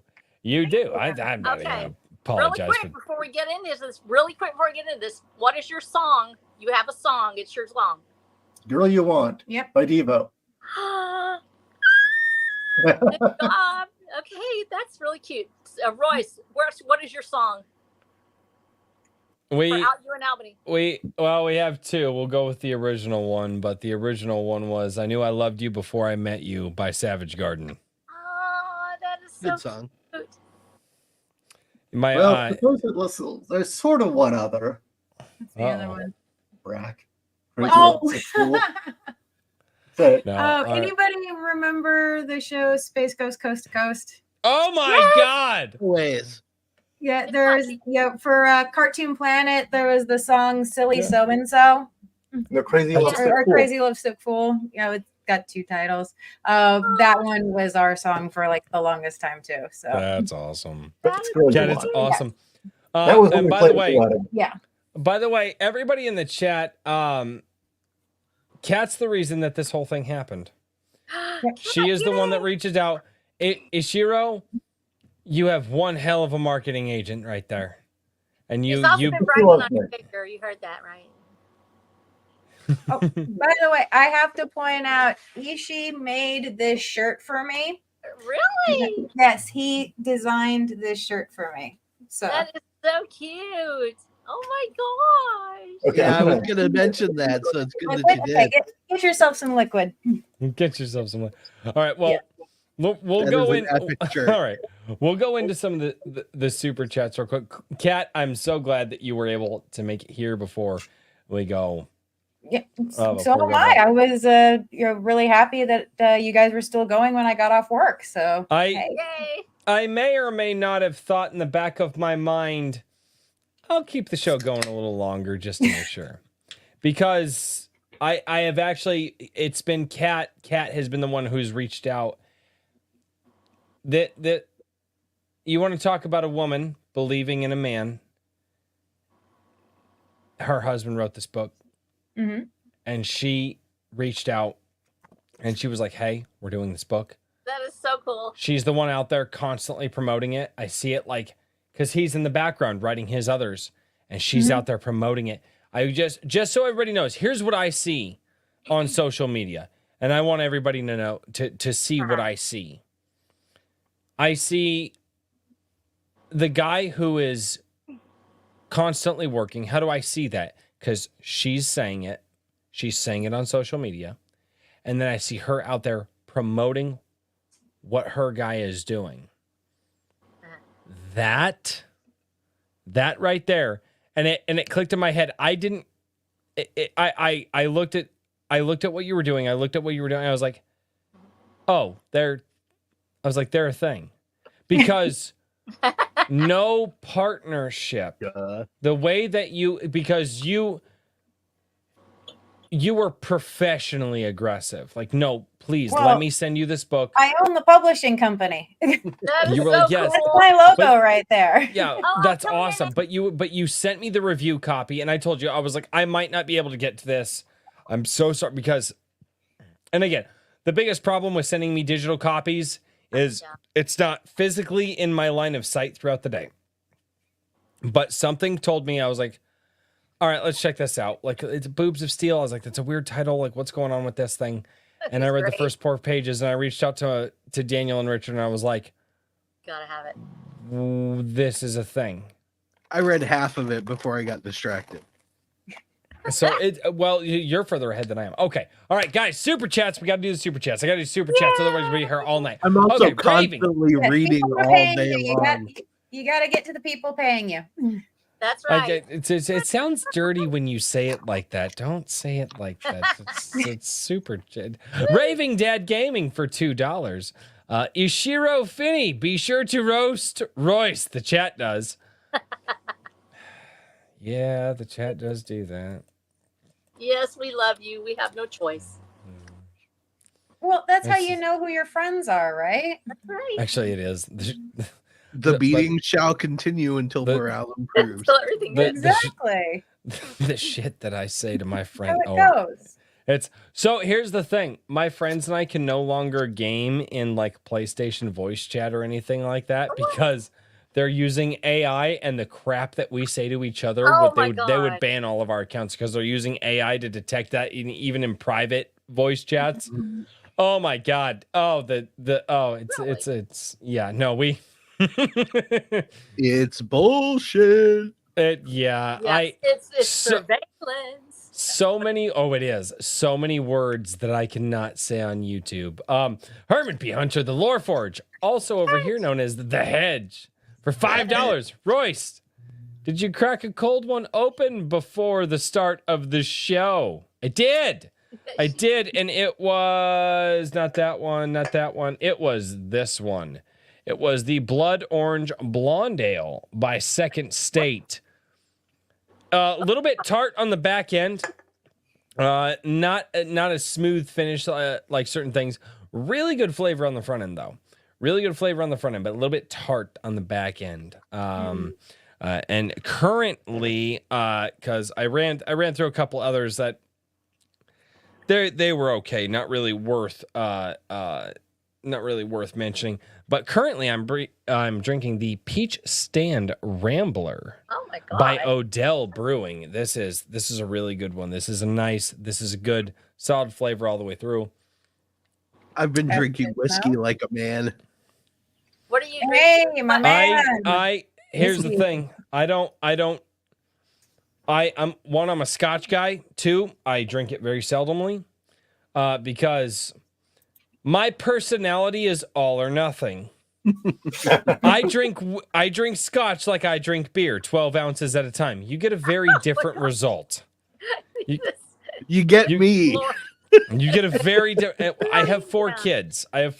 They don't need to have a drunk father. So for me, I stick to the beer because I like the flavors. I can drink as much as I need to, and with the exceptions of a couple of nights when I've gone a little bit too far, but you know, for the most part, no, my kids will never see me drunk if I'm on beer. But yeah, no, you start feeding me Scotch or whiskey or rum or anything like that. Yeah, it's the connoisseurs in the chat. Connoisseur, yeah. My decanter is always filled with High West Double Rye. High West. Nice. That ain't bad. It is delicious. That ain't bad. And in case I run out before I go to get more, I've got Ryder's Fuel. Oh my gosh. All right, Shiru and Kat, what are y'all drinking over there? I just got off work, so nothing at the moment. I know. I was drinking Time to catch coffee, but I didn't know if this was required to drink alcohol. So I got coffee next to me. So I always tell people this: it's a drink a with drink crazy. with It's not crazy. an alcohol with crazy. Like Okay. It's an alcohol I with literally do Sunday coffee where we drink coffee, and then Yeah. at the 1 hour mark, I crack a beer. What? Because noon you is don't make it Irish? acceptable.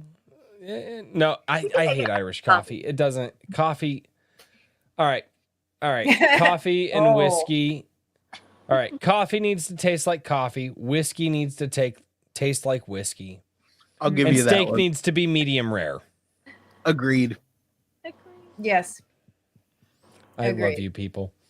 But Keep them on for I $2. will say, Jack and AMW is really good. What? I've been Really? I've been down that yes. road before. I've been down that. Okay, so we were doing what the hell we were doing? We were doing. I shit you not.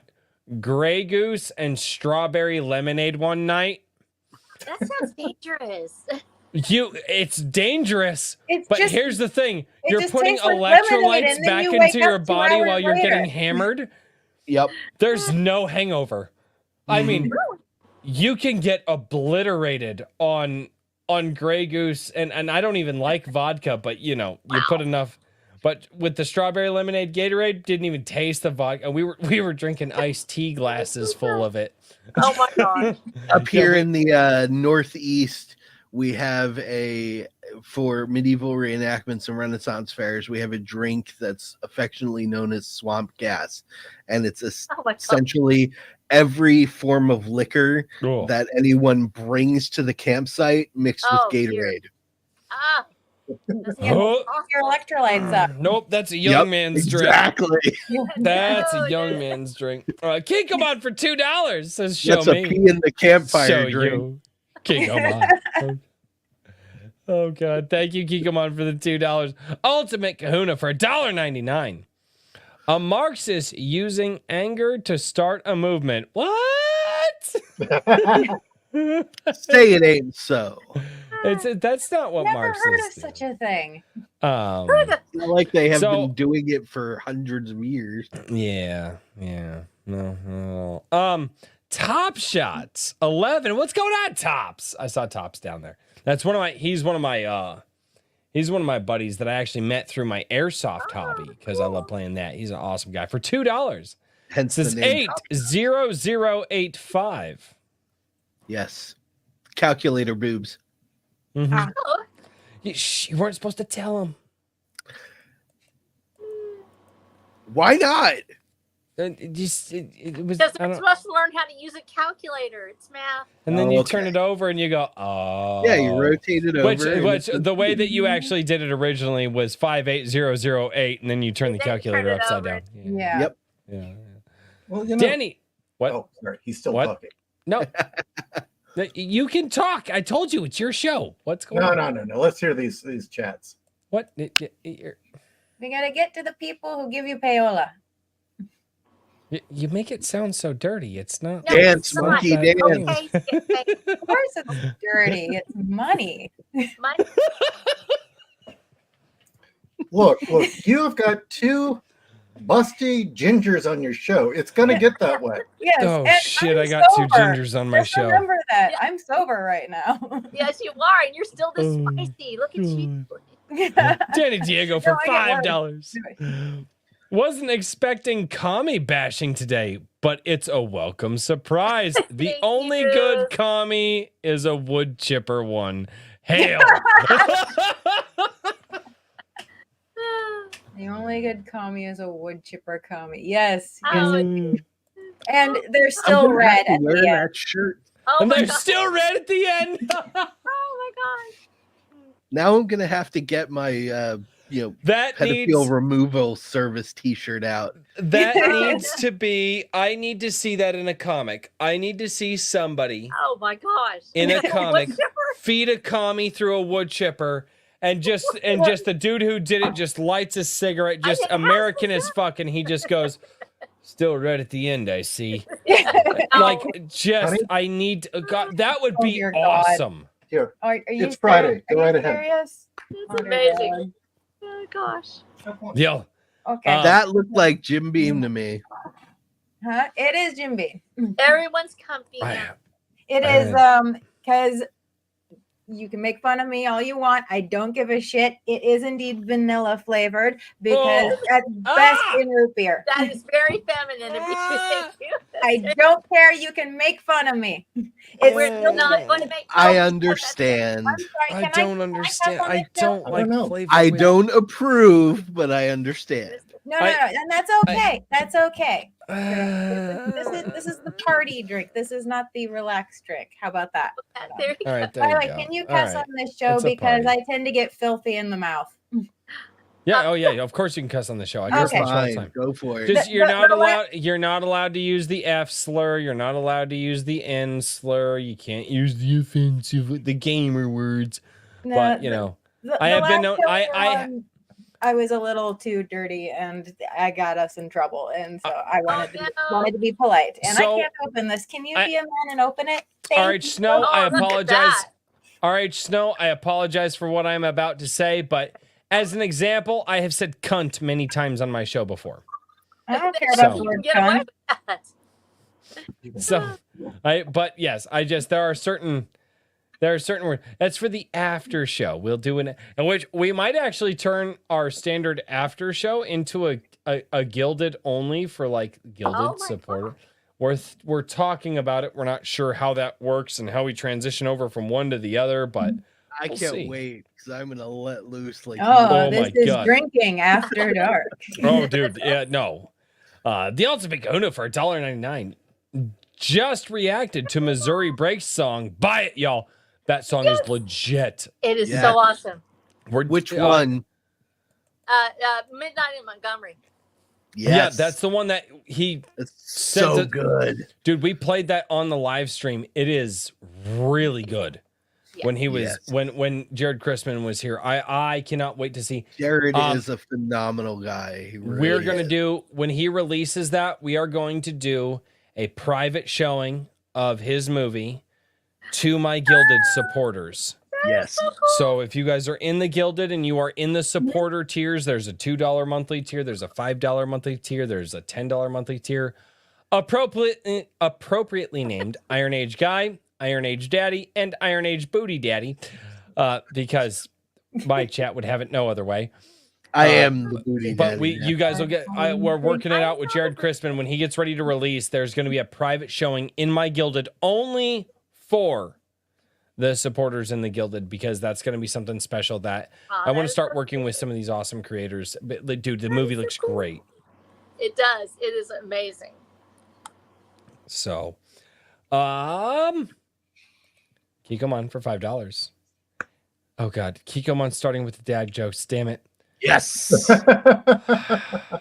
I saw. Get I after didn't it. even read all of it. I read the first Come two on. words and I was like, oh no. Come on. It's like a band-aid. Let's Just go. do it. Yeah, I Good, know, rip it off, I know. And I don't even know if they're dad jokes at this point. I think they're just horrible jokes. How many men have the privilege to choose between a staying at home dad or a career? Women have a choice. Wait, what? Oh, this is not Is a that a joke. dad This joke? Not a is dad an joke. observation. That's a statement. That's a statement. Roy I thought it was a joke. No, because usually Kikomon comes in with Yeah. the jokes. He's being By so this let me hour- recontextualize my By this hour, he's drunk and joke throwing. I was not expecting that from Kikomon. I do think How that many that men- is a good point. Yes, That it you is. know, No, he's right though. I'm Yes. sorry. How many men have the privilege to choose between being a stay-at-home dad or a career? Women have a choice. They do it, and I'll say well, a lot of it depends on your partner, but men don't usually get that option. They don't have that support. I am going to say that I grew up in the 90s where women had to be everything. They had to be the mom and they had to be the career woman. And it didn't matter if their husband was working or not. All of the adult women that I knew, especially my aunt and my mom, all felt like they needed to be everything all at once, and they wound up failing at everything all at once. Yes. You know, My so when yes. I think there's been a revival in saying that it's okay to stay at home with your children. And I think that's probably one of the only things that really came out of COVID that was positive is that people realized that children need their parents. And if you were at home, you could teach, you could be there.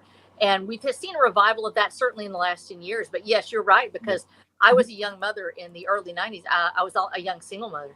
And in 1991, I had a divorce and I had to take care of my family.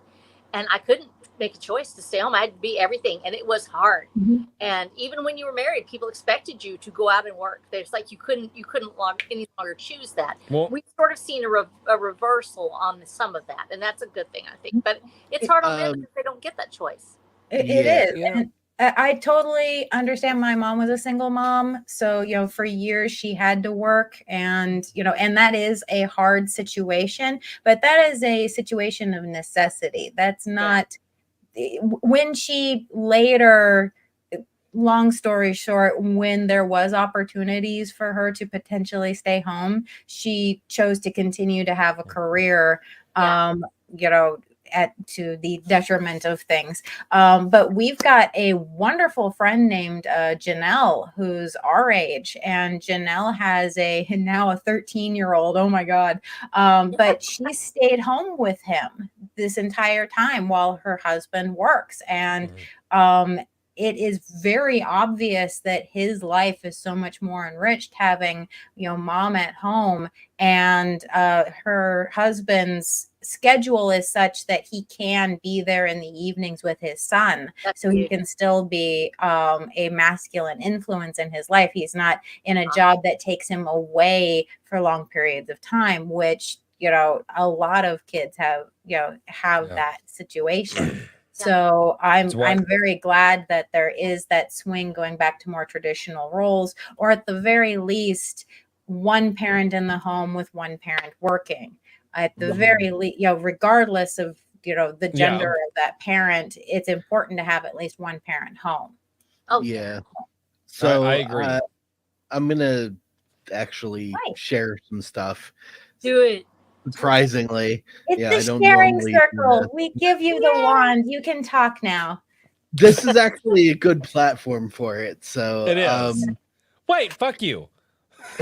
No, I'm just saying the conversation is relevant, and for me, relevance is important.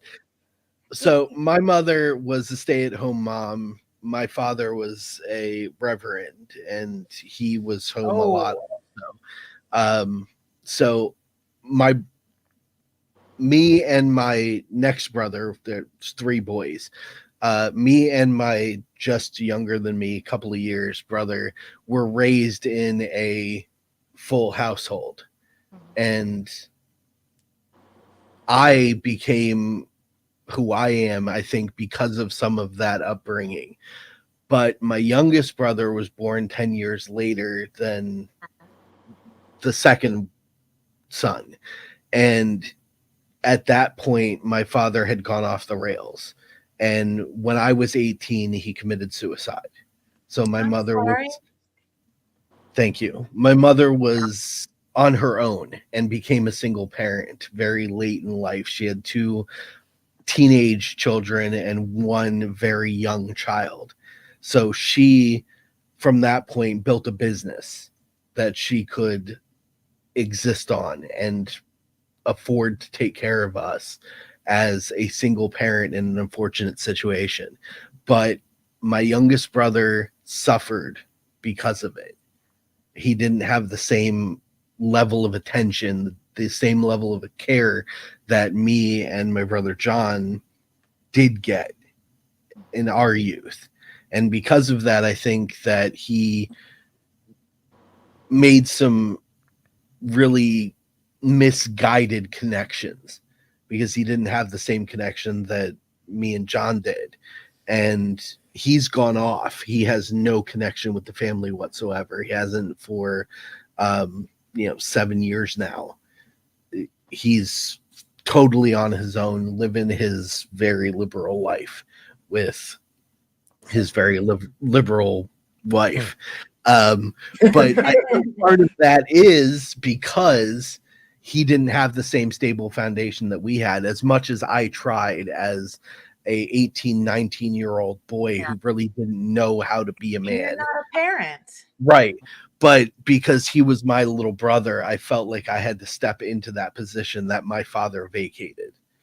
And, I may not have made the right decisions at that point, but I tried to guide him in appropriate, guy stuff as far as I understood it as an 18, 19-year-old at the time, which was wildly out of context. But that is a huge thing. And for me, becoming a business owner in the last couple of years, even though I was a teacher for most of my daughter's life, she had certain affectations that she learned from school and from after school programs that directly contradicted our home lifestyle. And they were very difficult for me as a single parent myself through it all to fight against. But now that she's 21, ever since she was 18, I've been a stay-at-home dad because I've been able to run my business directly out of my living room with this awesome chair. And, it's not the same chair, I swear to God. It is the same chair. It's just mad. But that's a whole nother story. You bother me. Being able to do that and be a stay-at-home parent as a guy has been an incredible thing. I've been able to navigate her social mores, and she's had a lot because she's raised in what I understand of the world, not what public education understands the world. I homeschooled her for most of her life, but she really pushed me to go to high school so she could have the social experience, and I relented to let her have it. But man, that was crazy time. It is. Having to have constant dinner conversations about how these people behave versus the reality of the world. Yes. And now that she's 21, she is a young woman who is not afraid to say you're wrong to people. Good. She's not afraid to lift her chin up because she knows I'm here. Gimme. That was something that Madam Snow touched on earlier. Having a strong male in her corner gave her the ability to stand up straight and say, I don't agree. Oh. It's been wild to watch her become a adult that has at least something of a head on her shoulders instead of, what we see most often. Hey, she's got you as a dad, man. Like we've all gotten to know you over the last year, and it's an incredible story. I'm tame now. I've heard stories. I want to say this, Dan. Go ahead, Kat. I was just gonna say, you touch upon something that's very important, and that is, in the current world that we are living in, I know I'm repeating things that have already been said, but you have this concerted effort to not only destroy what it means to be female, to eliminate the feminine entirely, not even necessarily make it male, make the feminine a gender, but also to very much so feminize the masculine, and not in the best sense, not even the best parts of femininity, the worst parts of femininity.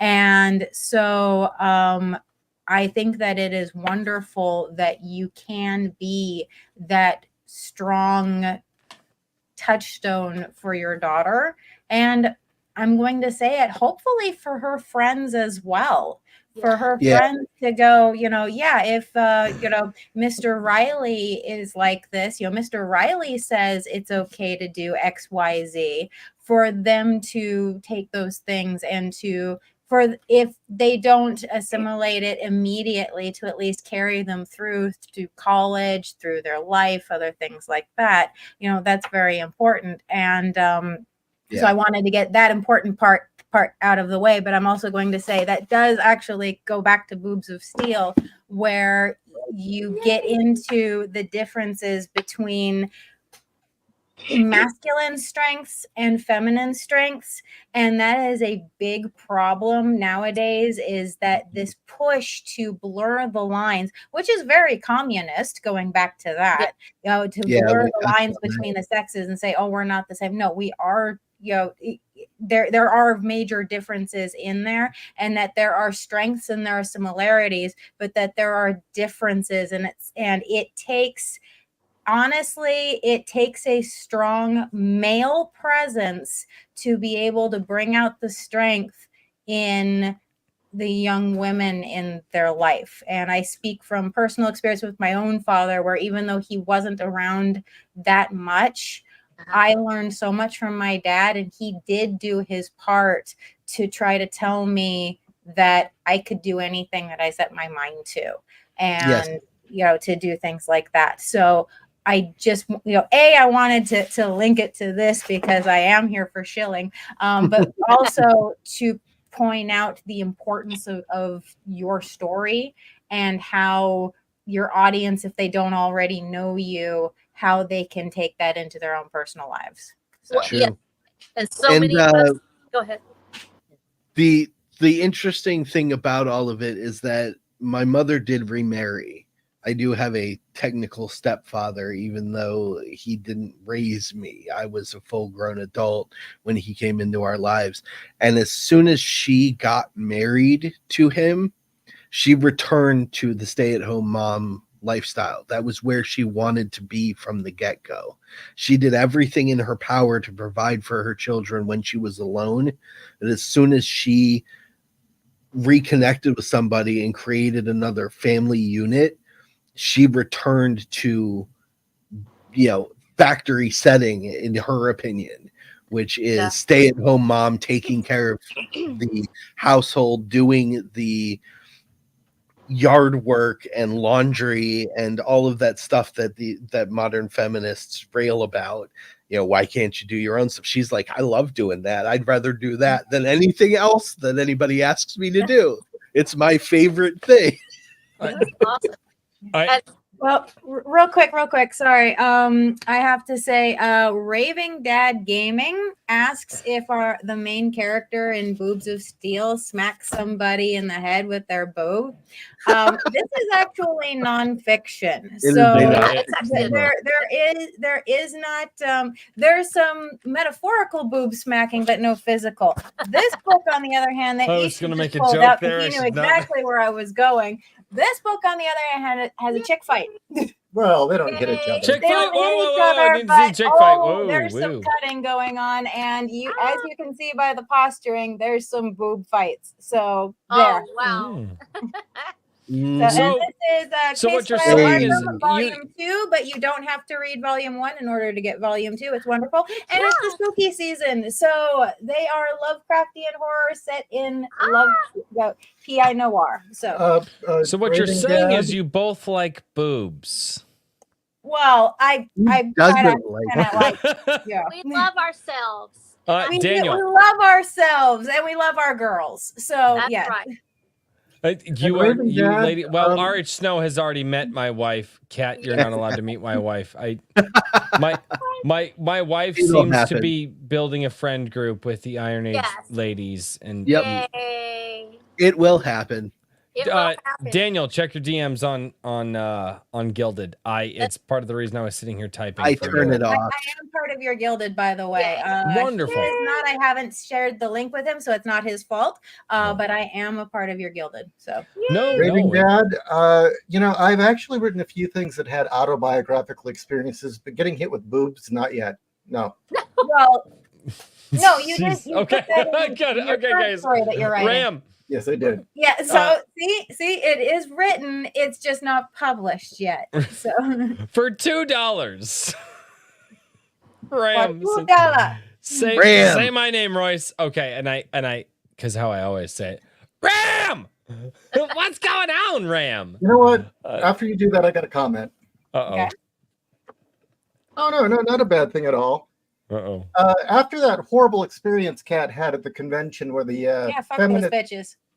Feminists told her to cut her tits off. Feminist bitches. With all the anti-boob sentiment, I decided screw it. I was going to put at least, if I could put it into a story, I always tried to include at least one busty character in the book. Mm-hmm. Always.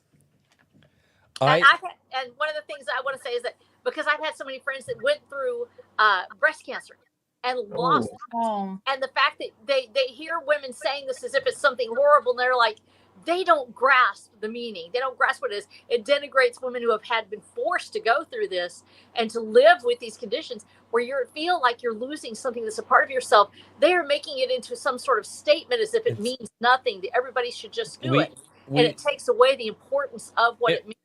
We're not necessarily created. We're not feminine because of our breasts. Our breasts are feminine because of us. And we have to be able to celebrate the fact that it's part of us. And if we lose it, we should mourn and be able to be the attack on breasts is, I mean, as we said earlier, the breast nurtures and feeds, the next generation of human being. It is, and it again, we touched on the fact that this is a depopulation effort. So what greater thing to attack than the breast, which feeds the next generation?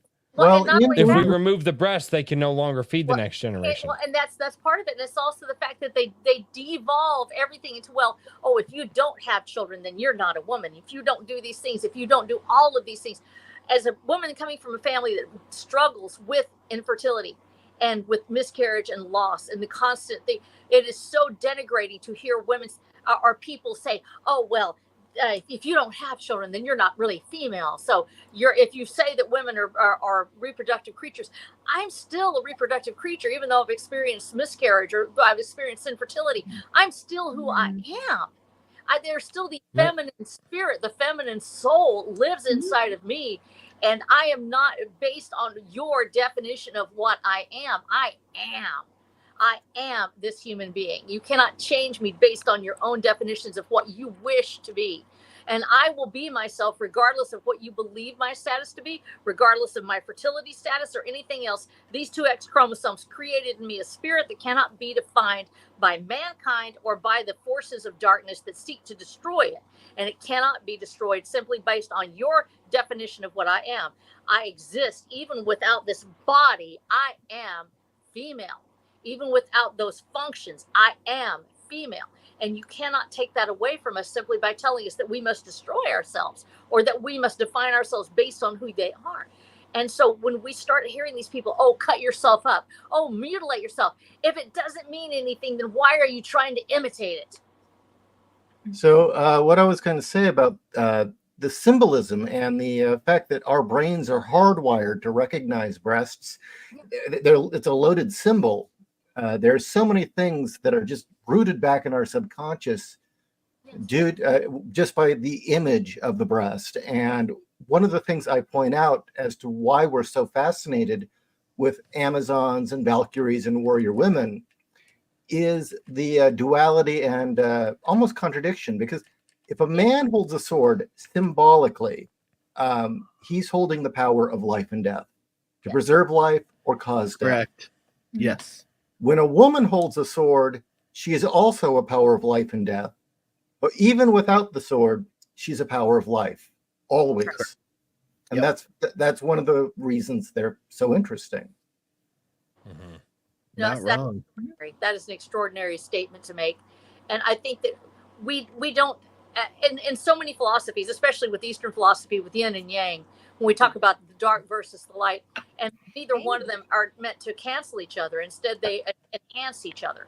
They increase each other's power. The contrast only increases the balance that yin and yang bring. And the contrast is complementary. Yes. Ishi makes actually a very good point about yin and yang in Book 2. In book 2. In book 2, there's a chapter about what is feminine power. And the example I choose to really solidify it is I bring up Taoism with the yin and yang, where the white symbolizes the male, daytime, direct, but the black represents the female. She's the night and she is water. Why? Because they are mysterious and because their powers are it's very poetic. That the power of a woman is that it's amorphous and fluid and it's not easy to identify. Mhm. And It's that primal. woman, what? It's primal Mhm. Yes. in a That, way that is very different from savage. That's where a man would break through a wall, a woman could the water would just as easily seep through the smallest crack or become a raging torrent and knock it down. Mm-hmm. But Well, also with feminine soft power, water will slowly whittle away right. any barriers, and the feminine is has more tendency to do that. I'm sorry. This fits perfectly. My mother used to say something when I was a kid. She used to say, "Your father is the head of this family," and she goes, "And as your mother," she goes, "I'm the neck," and she goes, "I can make the head turn wherever I want it to." And holding the head up at all times. And Yeah, exactly. right. No, and my mom meant that. And she still to this day. My mom but it is true. And what and when I was younger, I was like, okay, so mom's the neck of the family, so she's gonna make the head look. I'm like, why would mom do that? Why would and it's well, sometimes men, because sometimes we get it in our head that we're just gonna go, for instance, ladies and gentlemen, we have a neighbor. We have always been kind to this neighbor. They used to come over to the house quite a lot. I won't reveal all of the details here, but they're no longer kind to us. Aww. And they started shouting at my kids. And this lady happens to she happens to drink what all of us drink here on a Friday night, nightly by like 5 p.m.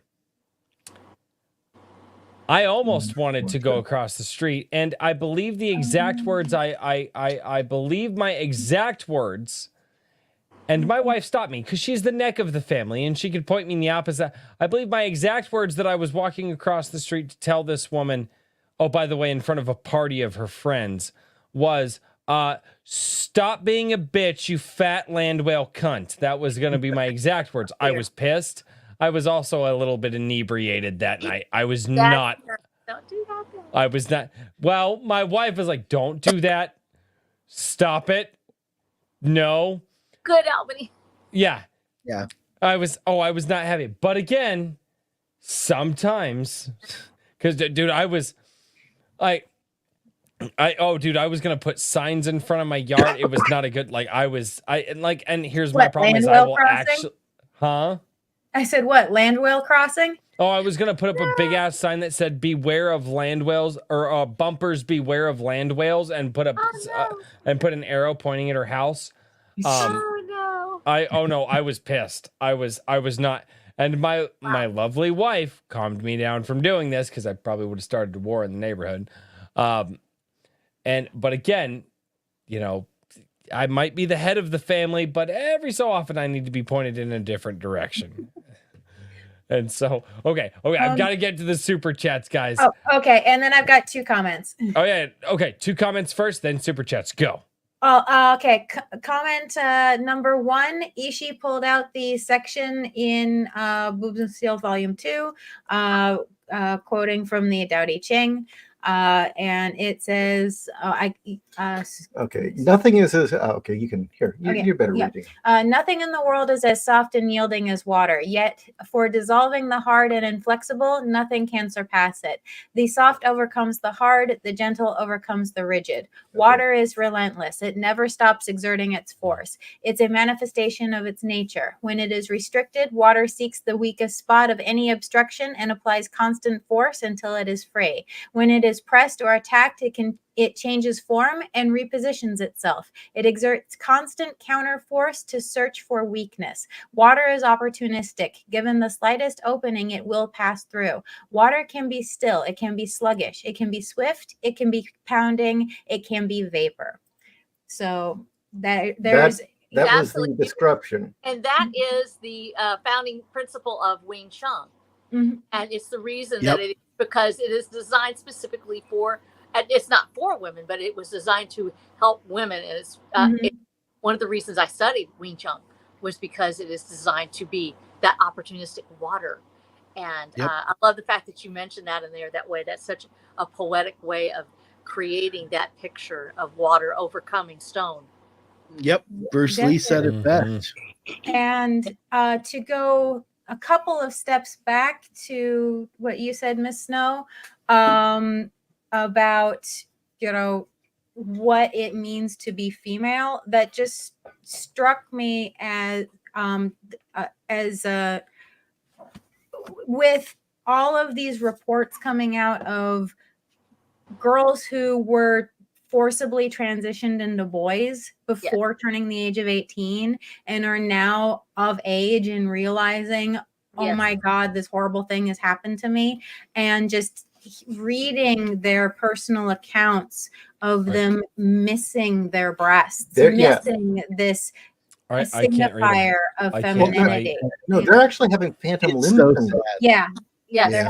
And it just what you said, I think they need guidance like that to help them through this point in their life. If anything, to help them get over this hurdle without killing themselves, because the suicide rate's going to go up. So it's one thing that we have to understand, that this was child abuse. Children cannot consent to abuse. I've been in discussions with many young women online that have gone through this, and some young men who are still going through, because this is a generation that was lied to. They have been turned into eunuchs, much like in the old in the days when Paul talked about many who are eunuchs. They need to know that there is a historic element to this, and this was abuse. They could not consent. They were lied to. They were taken down. It would not be any more their fault than it would be if they were sexually abused. It is not their fault. They don't have, even if somebody told them, oh, you want this, that doesn't matter. Children cannot consent. Once we release them from the horrible, onerous, overbearing people that come to them and say, you chose this. Once you take it back and say, no, you abused me, you led me into this, then you are able to say, this is not my fault. Not any more than it would be if it was breast cancer or any other thing. I've lost something I love, but how can I get back myself? You already are yourself. They cannot take it away. The spirit is what the spirit is. And once it heals, this body changes. This body degrades. I can already tell you right now that we as women will go through changes all the way through our lives. There are women who will lose their breasts. We lose our fertility at a certain point. Some of us never had it, but maybe we go through our lives without that child, but we still are who we are. You cannot change me because the knife has taken away what happened. And men and women who have gone through this, who are still that male and that female spirit, need to hear this truth. You are you. You do not answer to the people who would destroy you. Be you and never be ashamed. And if your body has been changed, the spirit still remains strong. And you will still have a life worth love, a life worth living. They cannot destroy the spirit within you. Exactly. No. Super chat. Sorry. No, you're fine. I hate having to do the hard transition to be like, and here's a super chat, because no, you're fine. Do it. Time and reflection on what he said, but I think the chat is doing the time and reflection. We have to get dirty. We have to get down and dirty. Okay. Yeah, we have to get money. All right, and there it is. Kikomon for $2. Next book, Chastity of Steel? No. I told you, Riddle of Steel. Riddle of Steel. Yep. Got it. Riddle of Steel. And this one came in as soon as R.H. Snow came in and started laying down the law. This is from Ultimate Kahuna for $1.99. It says, "Go off, Queen." Thank you. I love Yes, it. we have so affectionately called R.H. Snow the Iron Age Queen on this channel, which if you guys want to see her interview, it is Iron Age Nights number 18 over on... I didn't mean to do that. No, you don't have to do that. This is a Shiro's night. You let him... Oh, no. We've talked plenty about my book. I will say this, and I say this with all due respect. I will say this with all due respect. It's my fucking channel. I can do what I want. Yeah. Damn straight. I'm sorry. It's my You're channel. I fine. can do what I want. No, but and that's exactly why I have Ishiro here, and why we're talking about this, and why I've been sharing the link to the Amazon all night to buy this book, because I think this. Yeah, I already added it into my Amazon list. This is gonna be one of those ones. I need to have the paperback because I need it in my house, in my vision, so I can see it. Kikomon for $100. What? Oh. It's been a hot minute since Kikomon's done that. Wow.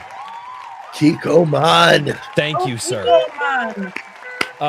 R.H. Snow, one of the best expressed rants I have heard.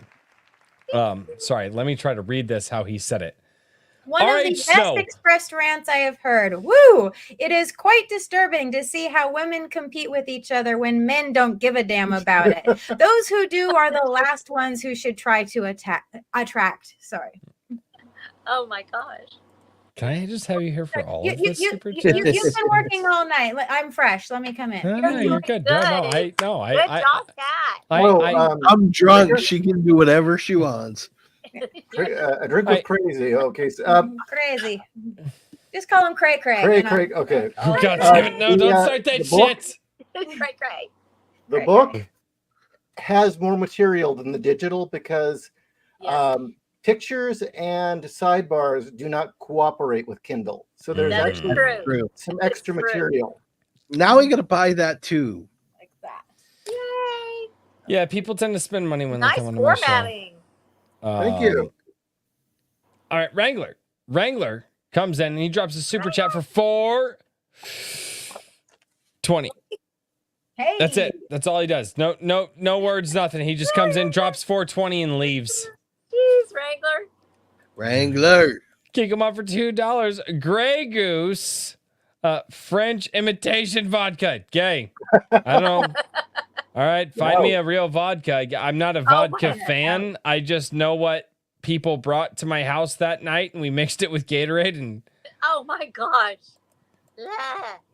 yeah, Actually, I'm our not a friend vodka Janelle fan. is planning on making some potato vodka Oh, and really? sharing it with us sometime. So, no, she Scotch guy. makes amazing mead. So if her vodka is as good as her mead, oh my god, I'm a probably Scotch hit guy. the floor. But Kat I like- said the magic word. How do I get my hands on this mead?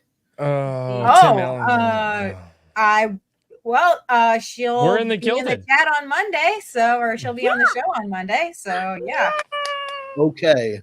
Yeah, she's Oh, no. she's amazing. Oh, no, my damn it. god. Oh, no, it's time for the mead. It's time for No. mead. And she does like special blends. Like she was inspired by my favorite soda. Okay, have any of you heard of brainwash soda? No, I have not. Okay, No. you do not drink this for the flavor. You drink it for the adrenaline rush. 2 seconds. 2 seconds, because I want to catch this. Okay. And I know this name from Friday Night Tights if it's the same person. Okay. But it's one of their super chatters. Over on Rumble, Toxic Man Flu for $10. Oh, I Bought know the those. book. Best of luck, Ishi. Thank you. Thank you. Thank you so much. Very That's cool. awesome, man. you. Thank you so much, Toxic Man Flu. Toxic Man Flu. Yeah, I like that name. it's a Toxic great Man name. Flu. I've heard that name in a lot of I think he also very much frequents comics divisions chats as Oh. well. Oh, he's got a great podcast. Yeah. Comics So Division. sorry, Awesome. I apologize for cutting you off on that. Okay, No, soda. that's great. Talking about soda. Brain Brainwash soda. Brainwash soda, I've got okay. Stay four with more me. chats to get through. Jalapeno flavored soda. I've had jalapeno Now beer. you're It's not good. speaking my language. And the it's one of those things where the capsaicin takes a while to kick in. So your first drink, it tastes like nothing, and by the end of it, your mouth is on fire. When we were working on Titanium Rain together, that was getting me through 20-hour days, was drinking this soda. So yeah, you don't drink it for the flavor. You drink it because the adrenaline rush and the caffeine keep you going. And I told our friend Janelle about this, and she goes, "I'm going to make you mead based on this." So she's making me jalapeno mead. It's like Taki's Fuego in a drink. Yeah, and it's jalapenos from her garden. So she's growing them. I have ghost peppers for my garden. It doesn't mean I'm going to turn it into alcohol. Yeah, well, she's doing it. I want to try it. Damn it, I do too, actually. I hate you all. That's why we need to do. That's why we've got to do the Iron Age barbecue. We've got to get everybody together. We're all barbecuing, and then we do a live stream, and then whoever's comfortable being on camera can come on camera, and we all just get obliterated with food and barbecue. Spicy pepper and mead. I don't want to hear you talk about spicy peppers. You steal all of them from me. I do. Your wife made the barbecue sauce, and now we have to have Oh, it is so good. it. I know. You guys are literally. I'm like, hey, babe, do we have more barbecue sauce? No, I sold it all. Yay! I sold it all. To me. She about slept outside. I was mad. I was mad. Okay, come on for $10. I think my total was 6 Super jars. Super chat. Kikomon. Get through them like they're peppers. Come on. Pop. No, the peppers that I have aren't like that. I have 5 of the 10. Just so you guys are aware, I have 5 of the 10 hottest peppers in the world growing in our garden. I know, it's awesome. All right, keep on for $10. My favorite joke. God fucking bless it. Kikomon. What is the difference between a gay guy and a fridge? A fridge doesn't fart when you pull your meat out. Sorry for repeating. Jim Beam, hell yeah. It's just I can't drink it straight. The ultimate kahuna for $1.99. I think this is a sentiment that many people will agree with. Boobs should be displayed just like kahunas.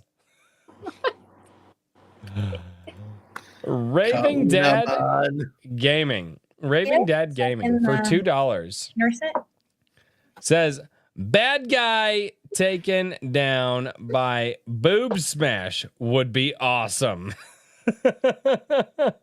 Well, I can tell you that there are instances where certain women with specific types of breast implants, they have to be the kind that are called gummy bear implants. It can't be normal silicone, but they have been able to survive car crashes where the roof caved in on their chests because the breast implants blocked it. Gummy bear implants are also they're ballistic. They will catch bullets.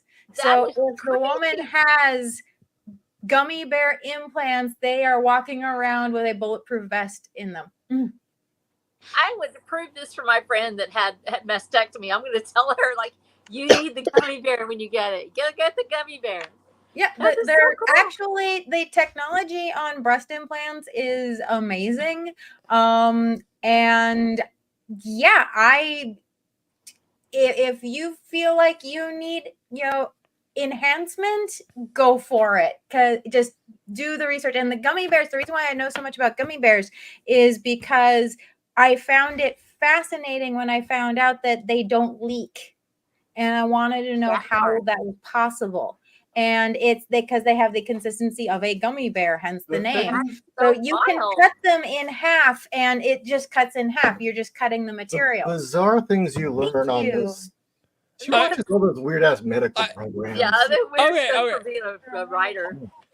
Okay, one more. I like the idea of ballistic boobs, though. I know. I'm like, have you seen hey baby, got your boob job done? Have you seen the meme with Wonder Woman and Superman where she's blocking bullets with the bracelets, and Superman's like, "You're invulnerable. Why aren't you just letting them hit you?" And she puts her hands on her hips, and her boobs start jiggling every time the bullet strikes, and she like looks at Superman, and then you hear the dudes firing going and they're like aiming at her breasts. Yep. Do you know the real reason she has the bracelets? The real reason for the bullet blocking the bullets with the bracelets? I guess not. In the original, I don't think they kept this, but when Marston created Wonder Woman, he liked the idea that her main attack would be deflecting the enemy's attack back at them. Correct. Yep. Yeah. That was the original reason for the bracelets. Really quickly, Toxic Man Flu just became a crazy connoisseur. He is a member of the YouTube channel. Thank you so much, Toxic Man Flu, dude. Welcome to the community, bro. You're in for a hell of a ride. And by the way, if you need an adult, it's fine. We're all adults here. That's right. Of course we are. I have a piece of paper that says I am a responsible adult. I'm not sure that it's true, though. I have multiple that say that I lied. Oh, God. All right, this is the last super chat, and then we're going to do outros, and we're going to say goodnight to all the peoples with the last super chat, and I cannot believe I should not have invited the ladies on the show for this. I'm sorry. The last super chat is the ultimate kahuna for $1.99. Says, a woman controls the head with both hands. I'm shocked. Yeah. All I have to say is lip and tongue action. Jesus Christ. Okay, what do you guys' bugs? An appropriate answer. Ishiro, go. What do you guys got? Okay, you can find Ishiro and myself at 01publishing.com. That's the number 0, the number 1 publishing.com. You can find all of Ishiro's books on Amazon.com. You will find Boobs of Steel, Case File Arkham, Scars, and World War Kaiju. Yes, you heard right. World War Kaiju, the retelling of the Cold War, but with giant monsters. Yay! And Titanium Rain, the audio drama. Yes, this is the audio drama written, by J. Ishiro Finney right here. And it nearly won an Audie, but it was bumped out by Neil Gaiman. Screw him. So anyway, but check it out today. It's really, really awesome. On Audible. That's awesome. Nice. Good job. This is RH Snow. Where can we find your stuff? Go to flow.page/RHSnow. That's flow.page/RHSnow or watcherthedamned.com. You can get there and you can find the entire first series, Watcher the Damned, Watcher, all 6 books. As we start off from a man chained to the gate as a prisoner to leading the new Lone Star Revolution against the system, a world that is inspired by what would happen if the Georgia Guidestones became real, as those who would depopulate the earth decide that they will have their way, and what would happen to mankind if that really took place. And I also have started our second series, Watcher the Damned, Wanderer, and the first book just hit the shelves this week. It's Watcher the Damned, Trail of Travail. as our heroes escape the system, leaving purgatory and heading into the dangerous dark territory of the abandoned strip mine known as the Travail. And so you can follow it. It's a sci-fi Western romance. And we've got already 8 books. 7 have been published. The 8th book is in the works. And we also have our TTRPG and World Guide that's out there, System and Star. So I invite you to read it. 3 Prometheus Awards nominations on the series. And we are hoping we'll be entering the next season. We'll see how we do with that. But we love all of our readers. Thank you so much. And I know there's a lot of you out there. I love you all. And please check out Ishiro's book. It is one of the reasons I wrote this story was because I wanted people to see that men and women need each other and that humanity relies on us loving each other. And so please make sure that you buy Ishiro's book. Boobs, it's the only time you're going to hear me say that because I'm a Baptist preacher's wife. Oh. Boobs is steel, y'all. Yay. All right, and Mr. Daniel P. Riley, you're going to have to wait a fucking second because Toxic Man Flu sent $2. Over on Rumble, he says, lip and tongue, are we talking about making hot dogs? Fucking shit. Don't do that to the chat, Mr. Little Smokies.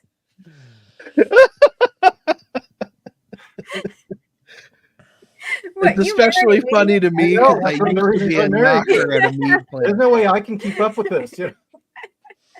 It's always peak Iron Age Nights right here. It's always the women.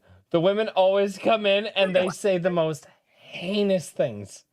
Like the men, I always feel like the men, we get a little rowdy. The women come in and they're just like, I'm like, what? Daniel, where can we find you, good sir? Yay, Daniel. I am Mr. DP Riley on Twitter if you want to reach out to me, but everything is localized to my whimsyland.org website. You can sign up for any of my coaching and editing and proofing and formatting and whatever you need to get your book created at whimsyland.org. You can also find any of my novels, Geese and I specifically, because that's the one that everybody seems to love the most. It's gorgeous. It is such a fun story to write. Beautiful. And as Royce has been constantly drinking from, Epic Loot, the pint glass or t-shirts or hoodies, whatever you want with some of the amazing art that my artists have created for me over the years. It's all available for wearable or drinkable merchandise. I can now say that I've had 3 beers out of that glass that all taste better than they would originally. It's magical. It's such a cool image. That It is. The artist who did that is a local guy from Philly. He's amazing. I keep working with him because he's just. You can buy pig swill, and stuff. this glass will make it taste better. So you should get this glass and save money by buying cheap beer. Yeah, there you go. Hey, cheap beer, Epic glass. I resembled that remark. What? Thank you all so much for being here. Nice. This has been an absolutely awesome Iron Age night. Oh yeah. I am so I'm so. I've been waiting for this conversation for a long time, and this was better than I thought it could have been. Oh my god! Especially with the addition of the Queen of the Iron Age. No, it's you all. Well, hey, but Kat came in too. I know it. True. I'm glad Kat was able to jump on. We were still here. Yeah. I mean, for once, it wasn't just like dude stank in the room. It was nice. Our pleasure. Well, I mean, you had that ladies' night Sweat. comic shop Wednesday. Kat, you're not allowed to meet my wife. You would get nope. It's inevitable, Royce. I am aware. It's gonna happen. I know. And we're My wife. Meant to be. My wife is gathering all of the Iron Age women's, It's like and a it's. junction. Oh, and I just want to say, go Wolf for life. Woo! All right, ladies and gentlemen, thank you all so much for being here. I think I'll be live tomorrow night playing the Star Shatter tabletop RPG. Maybe, I don't know. I don't know if we confirmed that. But as always, I'll be live on Sunday at 11 a.m. Central for Sunday Coffee. And until next time, cheers, everybody. Good night, everybody. I love you. Good night.